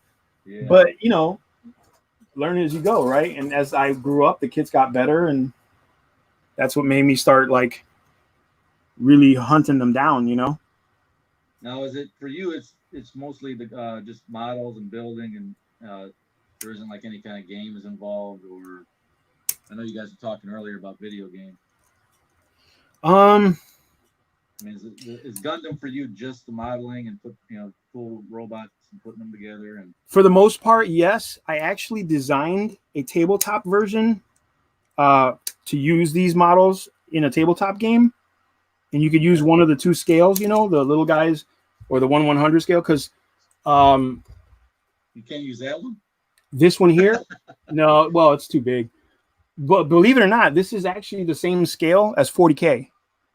I know, that's what you guys were talking about. Yeah, that's the same. Matter of fact, 40K now, or Warhammer in general, will drain your pocketbook. Oh yeah, I've been there, done that. I've had I don't know how many armies. I still get their miniatures that I like to use for D&D. Yeah. But I still hate it when I have to, because they make some good miniatures, and I'm like, I bite the bullet and I buy something that'll, because it's like zombies, skeletons. Sure. The new I use them for dryads. I'm gonna do a video on it, but I use the new, I don't know how you say it, Sylvaneth. Sylvaneth, yeah. Sylvaneth, yeah, the elves, the like wood elves kind of thing. Yeah, they're the standard troop is like they look like twig blights, you know. Yeah. So yeah, I use those for twig blights. I use some of their people that are they have kind of like elves coming out of a tree. Yeah, yeah. So I use those for dryads. I mean, there's a lot of cool Warhammer pieces that are just. I love the I bought a bunch of their stuff. One, I was playing the game, but primarily it was I liked the game. I liked the system at the time, so for me it was it's pretty academic, How many years ago did you play now? I started back in 95.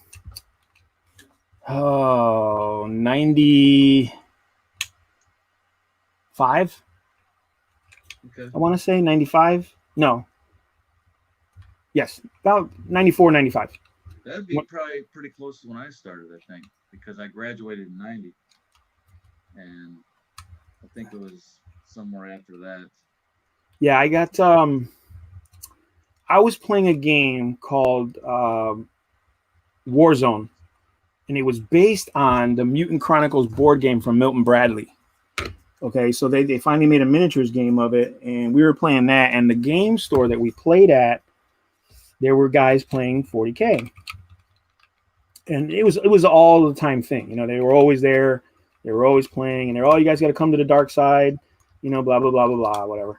And, I pretty much ignored it for the most part, but I got to a point with the guys that I was playing games with where it just got competitive, and like overly competitive, and then I got to the point where I was like, look, once I learned all the rules, once I got the rule books for myself and learned all the rules, I was pretty much tabling people.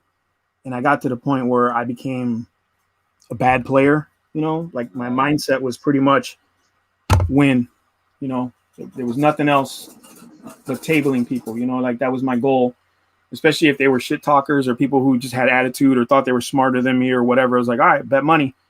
You know what I'm saying? Like, you're going to get tabled, and that's just that. I'm like, oh, I got this math degree. I'm like, yeah, but it didn't help you, did it?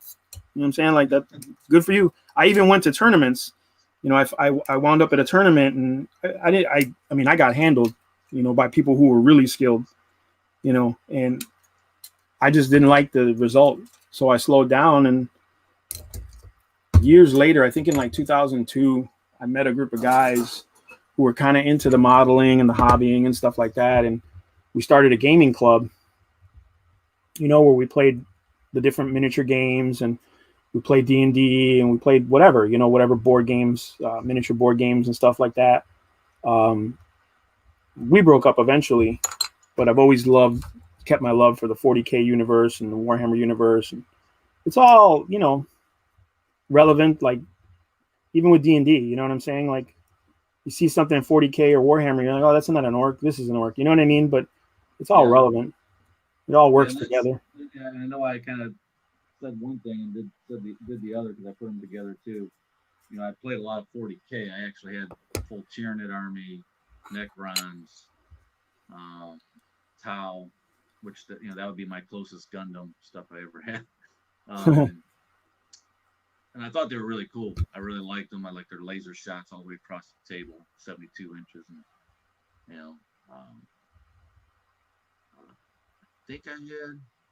don't think I had any Space Marines because everybody had Space Marines. So I'm like, I don't want Space Marines. I didn't have any orcs or nothing like that. Like I said, I can't remember. I think I had at least 4 armies, pretty nice sized armies, probably 2,500 points at least, at minimum. I mean, I bought some Forge World stuff, but not a lot. Not like the big items. A lot of the stuff to make. Oh, I did have some Space Marines. That's right. I went with the Salamanders because nobody had a lot of Salamanders. Oh, Salamanders are cool. Forge World had Salamander stuff, so I can like decorate, make it look cool. But I just played friendly. I mean, I never played at a. Save. My bad. Hate. My bad. Come back in. Hate. I don't know what's going on with your phone. Sorry, Hate's on the chat. I'm sorry, bro. I'm not looking at the chat because I'm trying to finish this kit. Watch the chat, you noobs. My wife's gonna be home soon. I'm gonna be in trouble, cuz.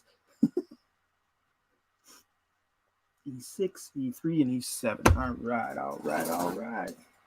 I'm getting through it. Yeah, I actually started Warhammer 40K with the Space Wolves, which was a Space Marine army. Because it just was what it was. I like the Viking aspect, they were Marines, but I like the whole Nordic thing. And then, I got bored because everybody had Space Marines, And at that time, Space Marines were pretty much the same except for like a couple stat changes, and Space Wolves were really fucking expensive. So I started getting tabled by people who were just putting out cheaper Space Marine armies. And I was like, well, this is no longer for me. So I got into Tyranid, because I figured, I'll get something different. And then, like I said, I went with Tyranid and ended up building that up to an Apocalypse army. So, like, I think I have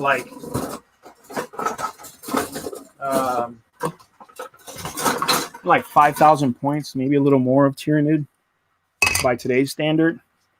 And I still have them. I just haven't finished painting them all because it gets daunting when you're painting numbers, I know. Then I took a break because I got burnt out, man. Like me and my club members, like we were getting to the point where we were fucking throwing dice at each other across the table because we were pissed off or whatever. Just stupid shit, you know what I mean? And I'm like, I came across airsoft. I found out that you could play guns and shoot each other and not kill each other. Yeah. So I was like, hey, let's try that, and that became a thing. Instead of throwing dice.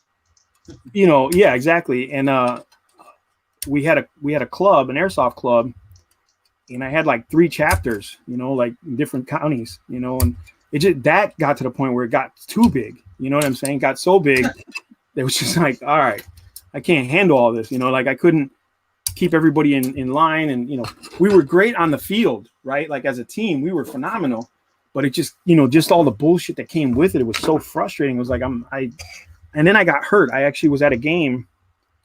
True story. We were at a game and there was a bunch of kids and I was like, it was a night game. It was a zombie game.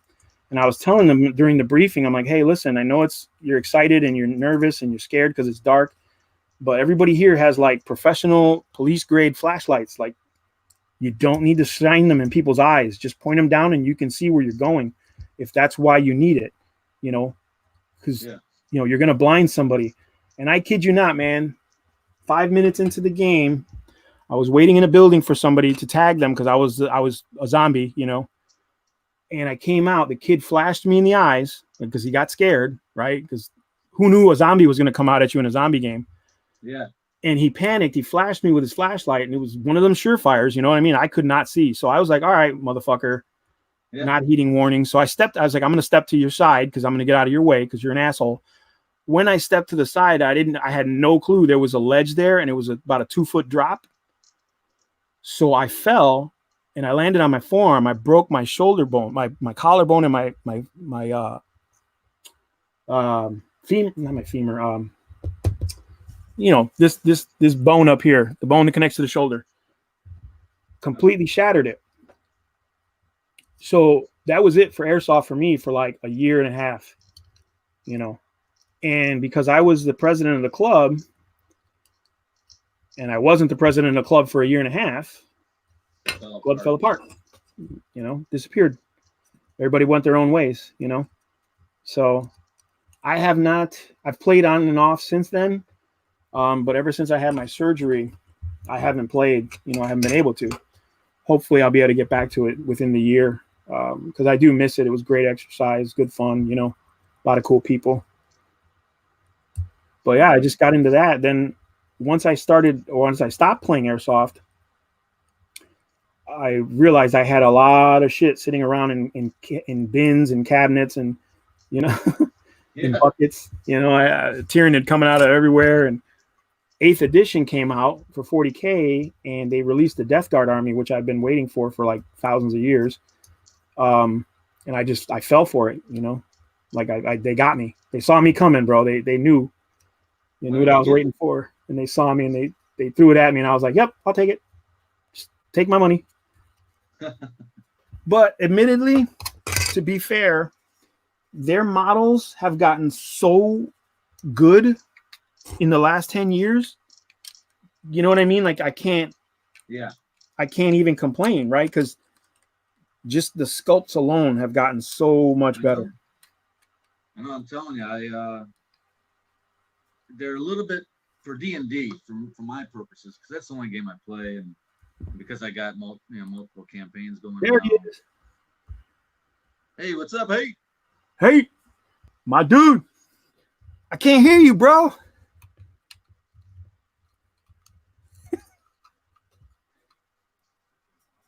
Sácase mierda de ahí, coño. I hear you.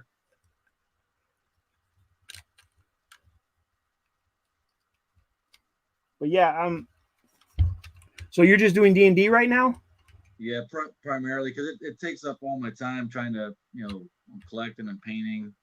Yeah. And then trying to get the terrain going and painting that. And bro, I envy your players, bro. I do, man. That's the thing too. When you're, with Warhammer, it's a little bit. We were talking about that. It's a little bit high fantasy on some of their minis, and some of them look really cool, and they could fit in any setting. And it's all on your take on what world you're putting them in and what you want it to look like. But some of them are a little bit overboard. Yeah. For like the old world, like old. But there's some things that come right out of 40K. You can bring it back to a fantasy setting. It's so crazy. Yeah, I mean,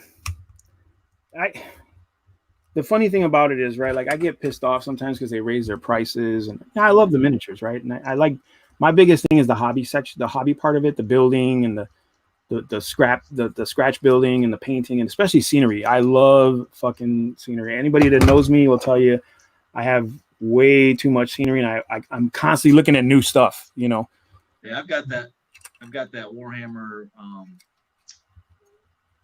Oh dang it! It's the old, what is it called? They renamed it. It's like a church. No, not a church.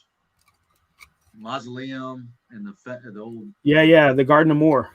Yes, I think they changed that over the years, and it's basically the same kit. Yeah, I think it's a Sigmarite Mausoleum now. Yeah, I've wanted one of those since they came out, dude, and because I love cemeteries, I love the whole theme of a battlefield on a cemetery. Yeah. But my boys are like, "Oh, we don't need it. We got this. We got this." I'm like, fuckers, you bastards. I like that new dwarven stuff they got out too. It's like dwarven terrain for like shrines and. I want to get it. Just came out.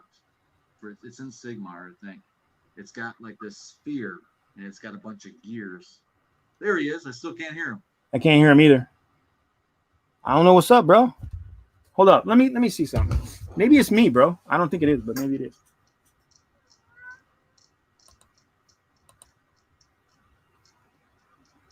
Where? Nothing.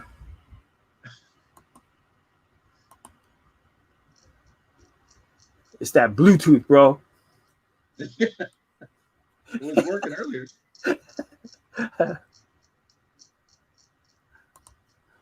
Yeah, I don't know. I don't know what the fuck's going on. I don't know, my dude. I'm sorry. Look at his chest. Look at that chest. He's mad. Quit blocking him, man. Am I blocking him? No. I don't know. Sorry, my brother. Got love for you, hate. All right. F9, 10, and F10. All right. We're going to keep going. Keep going till she kicks me out.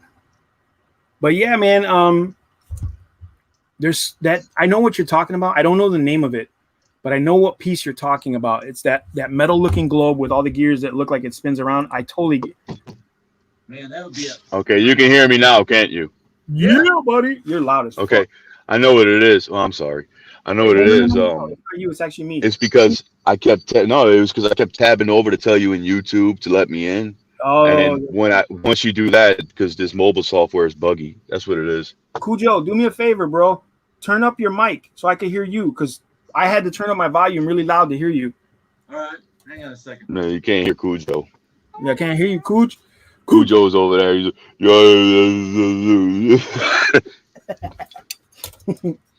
Cujo's good, man. He's good. Cujo's the DM's DM. Yeah, buddy. I was just telling him, I'd love to be a player at his game. Be like, John, can you please focus? Can you? But no, I want to go by the mushrooms. I don't know what they do, but they look cool. Yeah, I got Pennywise. You see him back there? Come on now. You see him back there on my windshield, on my back window? I can't stand clowns. Really? Yeah. Well, I'm actually better now. I'm much better now. My nephew has a Mustang. I think I told you this before. He has a 2018 Mustang. It's white. He decorated as Pennywise. He's got all the Pennywise stuff in there. He's got some stuff on the side. Says "You'll float too." Pretty nice. You got to get us pictures, dude. I want to see it. I got him. I'll send him. You check out his website or his YouTube and Instagram. He's Gabe's _addiction.com. Not .com, sorry. Gabe's _addiction on YouTube. I'll ask you later on Discord. Oh yeah, I'll put it up for you, bro. No worries. I got you. But yeah, he's I can't. If I tab out now, I'm screwed and I'm give up. Say what? If I tab away, like tab over, Yeah. It'll fuck up the stream and I give up at that point. Don't give up. Nah, I'm in line, bro, to pick up the kids from school, and once I get them, I'm hanging up because, boy, when they get in here. Makes sense, my brother. When they get in here, it's all, daddy, daddy, daddy, daddy, daddy. Who are you talking to? Why are you talking to them? Why's that guy got a big-ass head? What y'all did to Cujo? You scared him. I think he's messing with his mic. We scared Cujo off. I want to hear. You can't hear. Because the thing is if I put it, because my daughter's in the truck, if I put it on speakerphone, then I'll get reverb. So I can't put it on speakerphone. Well, I hear you. Well, I can hear you pretty good. I mean, you're good. No, my daughter's asking because she wants to hear. Can you hear me? Yeah, I can hear you. I can't hear Cujo. Can't? No, I'm fucking with you, dude. This motherfucker. I got jokes, dude. I'm bored. Well, I hear you. What is Cujo painting? I'm just working on anything I got in front of me. Digit jokes. Right now, I'm working on this, cleaning up these mold lines. Oh, those are those ones you just put on the channel the other day, the elementals. Yeah, and I was just put a wash on these Raptors.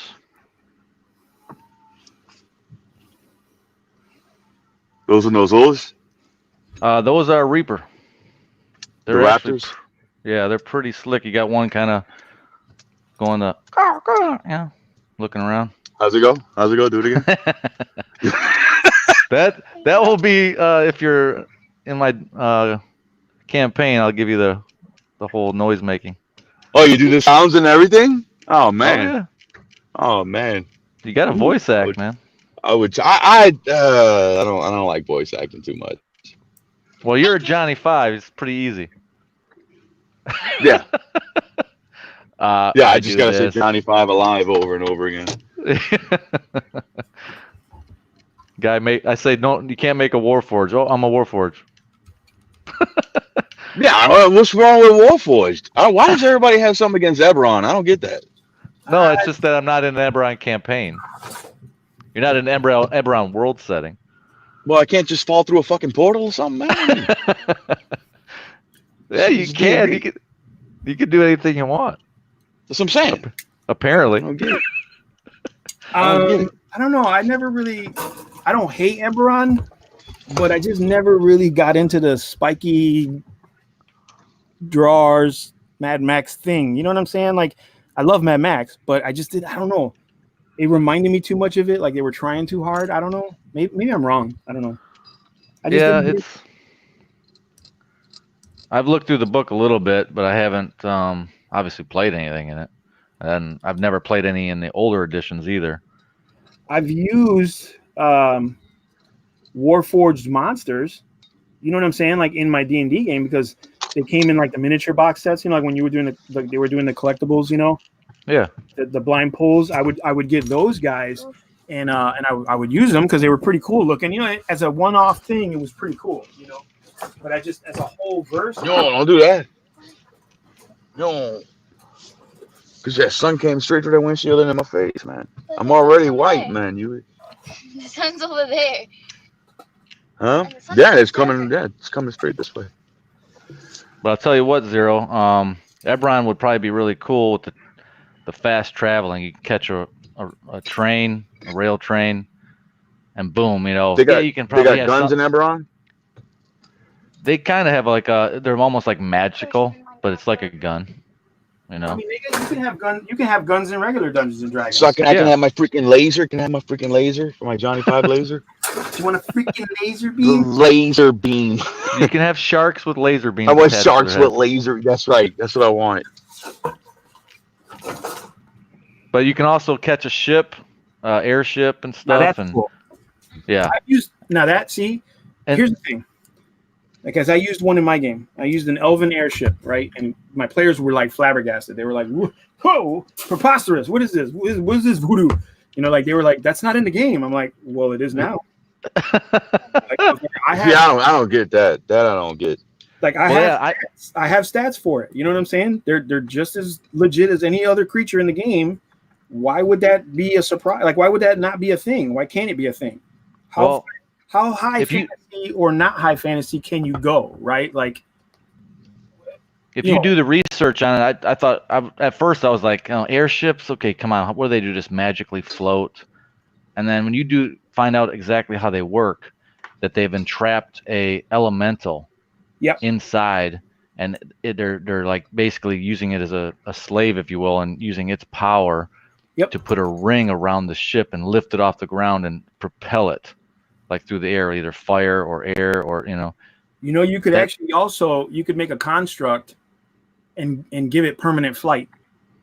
You know what I'm saying? Yeah. Like, you can make a construct with permanent flight, and that's pretty much what I did. That's what Johnny Five is. He's got permanent flight. Yeah, and I do. Armor. I'll take it.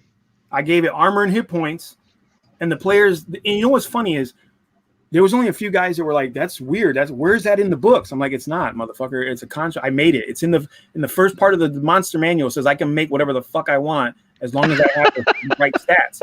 And it does. It tells you. It doesn't. No, there's even a part in the DM guide that tells you how to make your own stuff. Yeah. So I was like, that's where it came from. And I'll tell you what, they protested at first, but as soon as they got to where they were going in the short amount of time that they got there, they were like, "Yeah, buddy, we got a fucking airship." Yeah. Now you got an airship, you cocksuckers. So sometimes you got kicking and screaming, but they get it. You know what I mean? Eventually they'll get it, and look at that.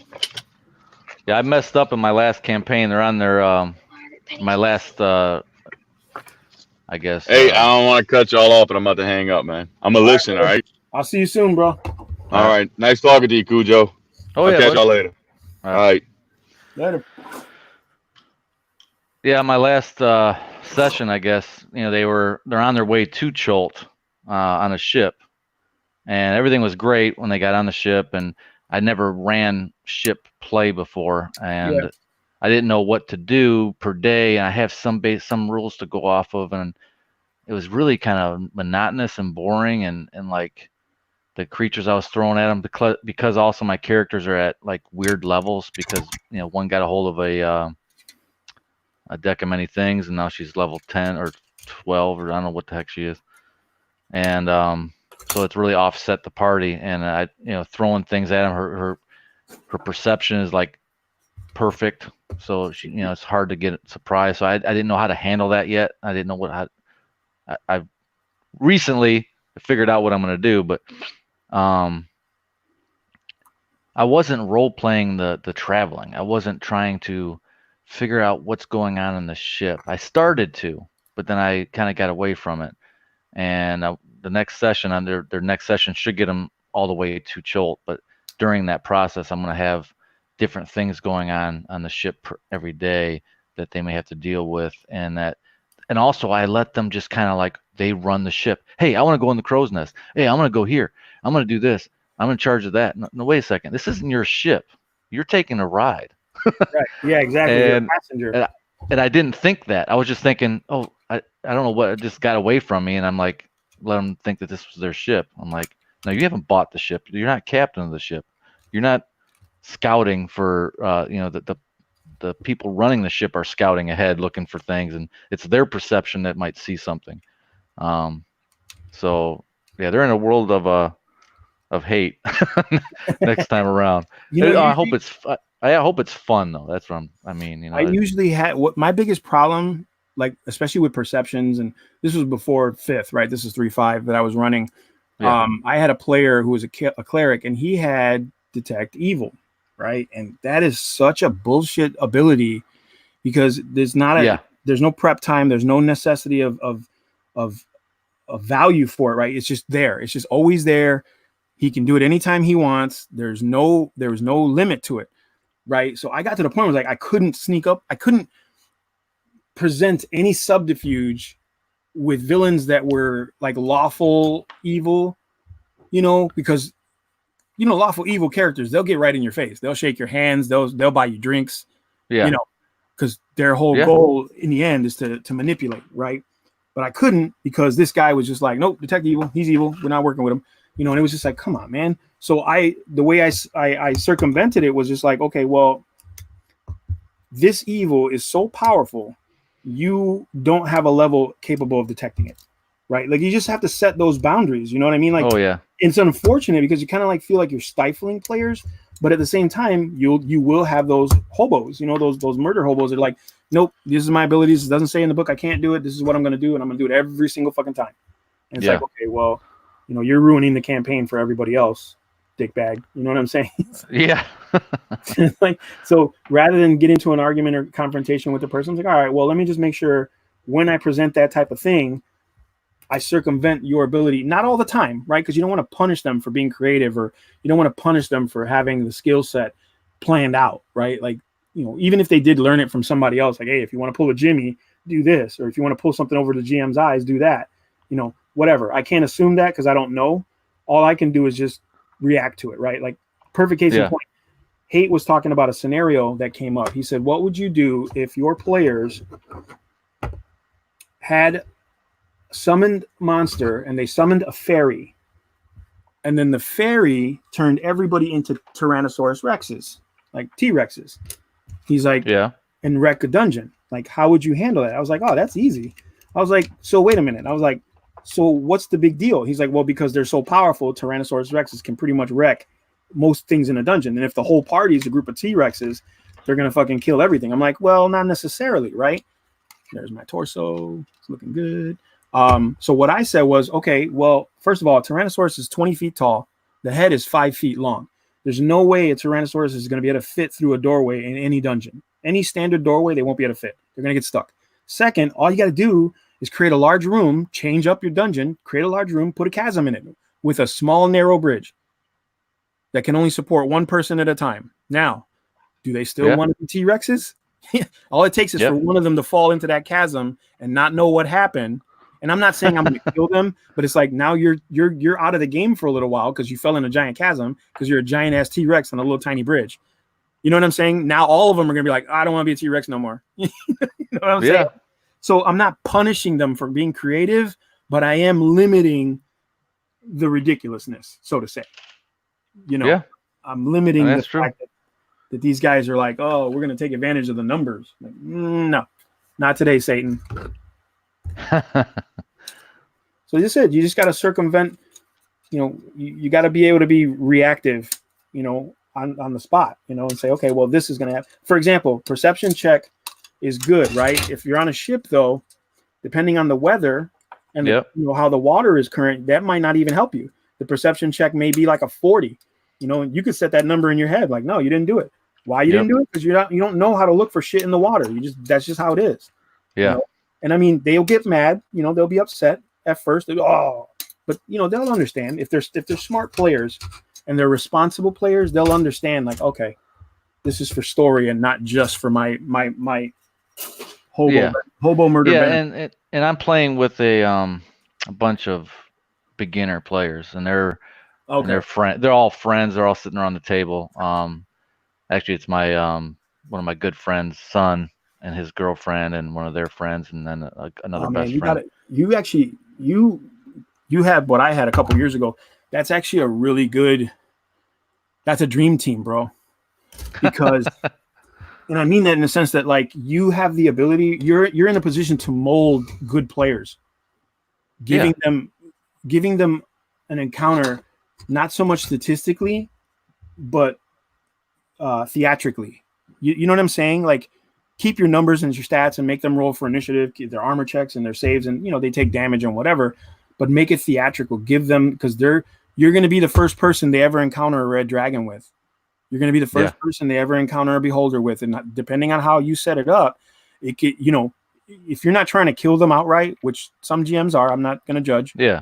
But if you're not trying to kill them outright, that could be the key to them from that point on going forth and saying, I had a GM that did this in my last game, and I thought that was the most coolest shit ever. You know what I'm saying? And that's what's going to get them like to motivate to move on their own in this hobby. You know what I'm saying? Like, you got to think about why you're doing it, right? Like the reason you're sitting there doing all this stuff for scenery and terrain and all this stuff for other players. Remember that guy that ran your game and that one encounter you had that it was just, you could not forget it. You couldn't let it go. That's you. You're that guy. Well, I'll tell you what, I hooked these players real quick. Our first session, I just did a one shot. So I just, you know, spent about 7 hours designing some terrain first, and I made it epic. I made it like multi-level, really like they're climbing up inside of a mountain, and I had a river that ran down each layer, and and I had a bridge going over the way up in the top where I had snipers set up, some goblin snipers, and I had them come out at a key moment. And all meanwhile, I had a fog machine rolling down from the top of this whole structure that you know, coming down, made sure it came right out of the hole that it needed to come out of. Yeah. And it just filled their scene. And I said, no, you can't see this. This is thick, dense fog. You can only see about, you know, 20 feet. And I don't care what kind of sight you got. Right. It was really cool. I had one of them actually roll a perception check at the right time, and I gave it to them, and I had to think of what they seen. I had one of those, I think they're called an eladrin. I don't know. It's not a, that's wrong. It ends with an I, but it's a lobster creature, like a lobster man type thing. Okay. And I forget, like I can't pronounce her name. It's Alati or something. I don't know. But I said you see like a current through the water that's forming a V, but you don't know what's coming at you because it's underwater, but it's so big that it's, you know, and he cast a spell. I mean, this is a new wizard, new to D&D, and he sat there. I gave him a couple seconds. I also use timers too. I use I got a bunch of different hourglasses for like a minute, 5 minutes, 3 minutes. Oh, right on. So like if they're thinking, I'm like to put a little bit of pressure on them. I give real time. Okay, here's how much time you got. So we're not. So one, it doesn't waste a lot of time, but two, it puts pressure on you and it gets your adrenaline going. And For then sure. and it's so memorable because they're like, oh, you remember that when I was just like, oh, and I whipped out this spell, and I'm like, oh, it just happened to be the perfect spell, and I'm like, it's just like, yeah, it was great. He ended up blowing him back out of the water. Whatever spell he used, like kicks back a person like thunder, like thunder wave or whatever, 20 feet, and it bounced him right out of the water, and then they got to see him split. Hang on one sec. second. Pretty cool. All right. I got someone coming in. Hang on one sec. All right.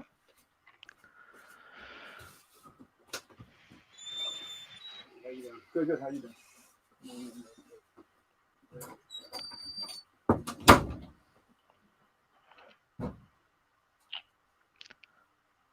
So welcome to Cujo's live stream.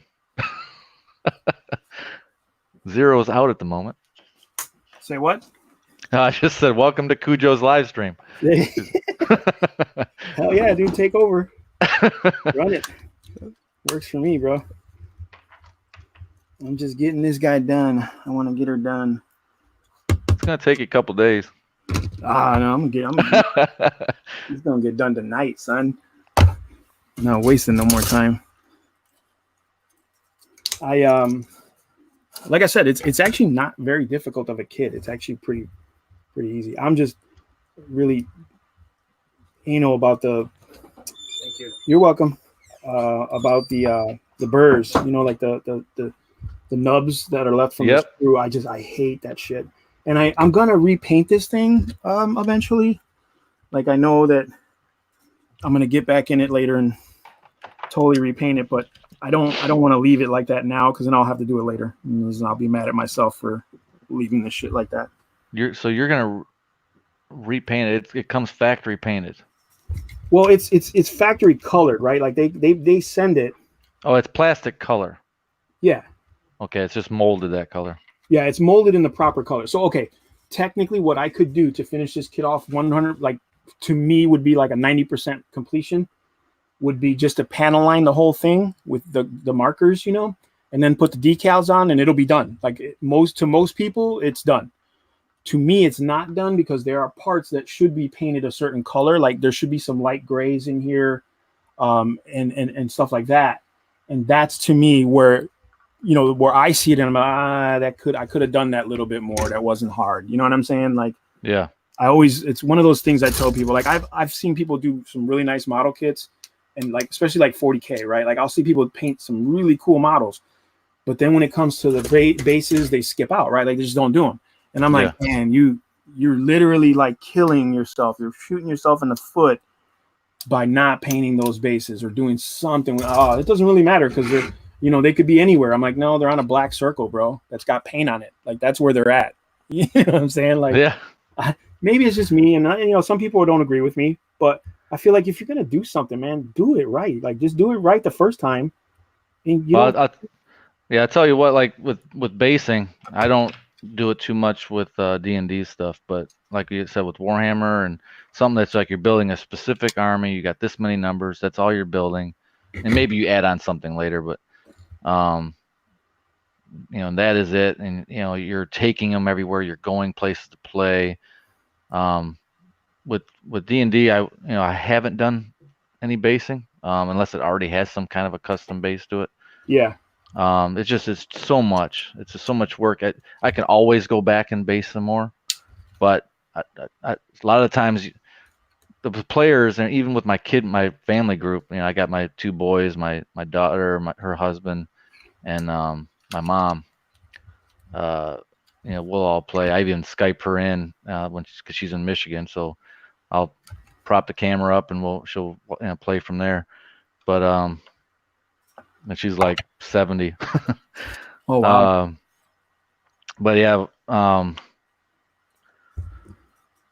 I don't. It's not, the paint is like, it can be great. It could be okay. It could be, hey, I had to throw this model out there because it's not even painted and they're fine. It's like whatever.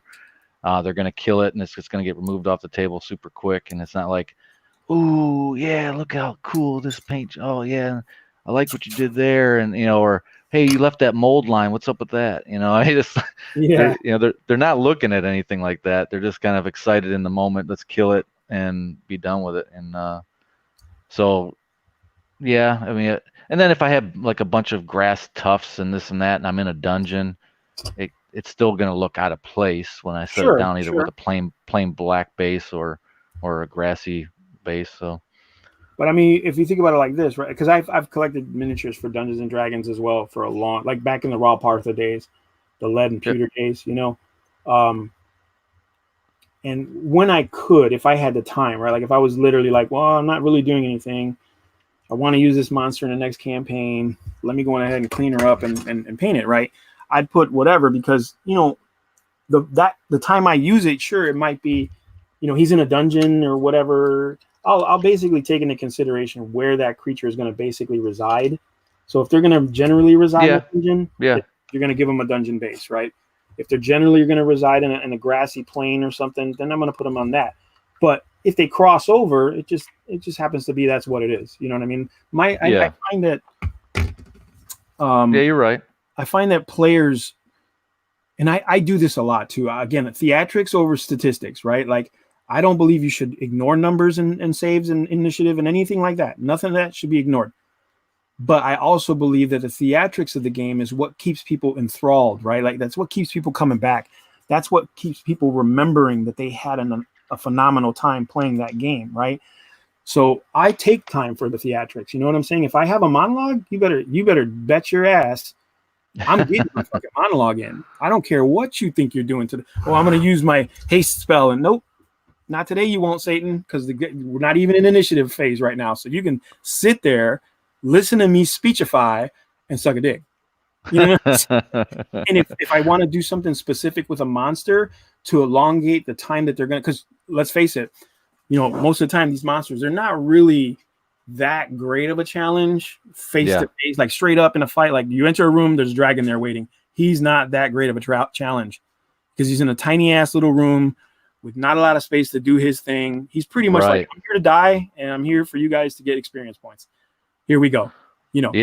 Why give us exactly right? If that's what you're going to set the dragon up to be right now. If you wanted to do a good dragon encounter, I've done this, I'm not saying it's the best, but I've done it where they start in the lair, right? They go into the lair and all the gold and they get enthralled by all that. They hear the dragon breathing. The dragon hears them. They start monologuing back and forth. I let the players interact verbally with the dragon and they'll start the combat there. Somebody will jump the gun and be like, man, I want to attack this fucking thing. Or the dragon is evil and is like, I'm done talking to you. I'm going to kill you now. Yeah. And they start the combat there. But before it gets to the point where even half the hit points are gone, he leaves. Yeah. He's out. Yep. He's out. He's going outside. Now the fight's outside. I'll catch you later. You know what I'm saying? And it's if the players decide, well, fuck that. Either we're gonna go kill him or he's gone. You know what I'm saying? And that makes the encounter more memorable. It makes it more relatable. You know what I'm saying? Because it's like we're just gonna keep hitting each other until one of us falls asleep. That's just boring. You have those games. You have those murder games where it's like, well, you just got to crawl through this dungeon and kill all the zombies. That's just what's got to happen. Okay, fine, whatever. But when you come to those bigger, more important beholders or monsters with intelligence that have schemed and planned, you can't just throw them in a room and say, all right, let's come on, fisticuffs. They're gonna get killed. They're gonna get they're gonna die, and it's sad. I'll tell you what. I had forgot. This is my fault. First time running a dragon. This is kind of crazy because D&D should have dragons in it. But when I was playing Lost Mines of Phandelver, I didn't have the green dragon fly that they encounter, and until the end, until my thought process kicked in like it always does, as far as like you were just describing, like an intelligent creature is going to know I'm not winning this fight, I'm out. Yeah.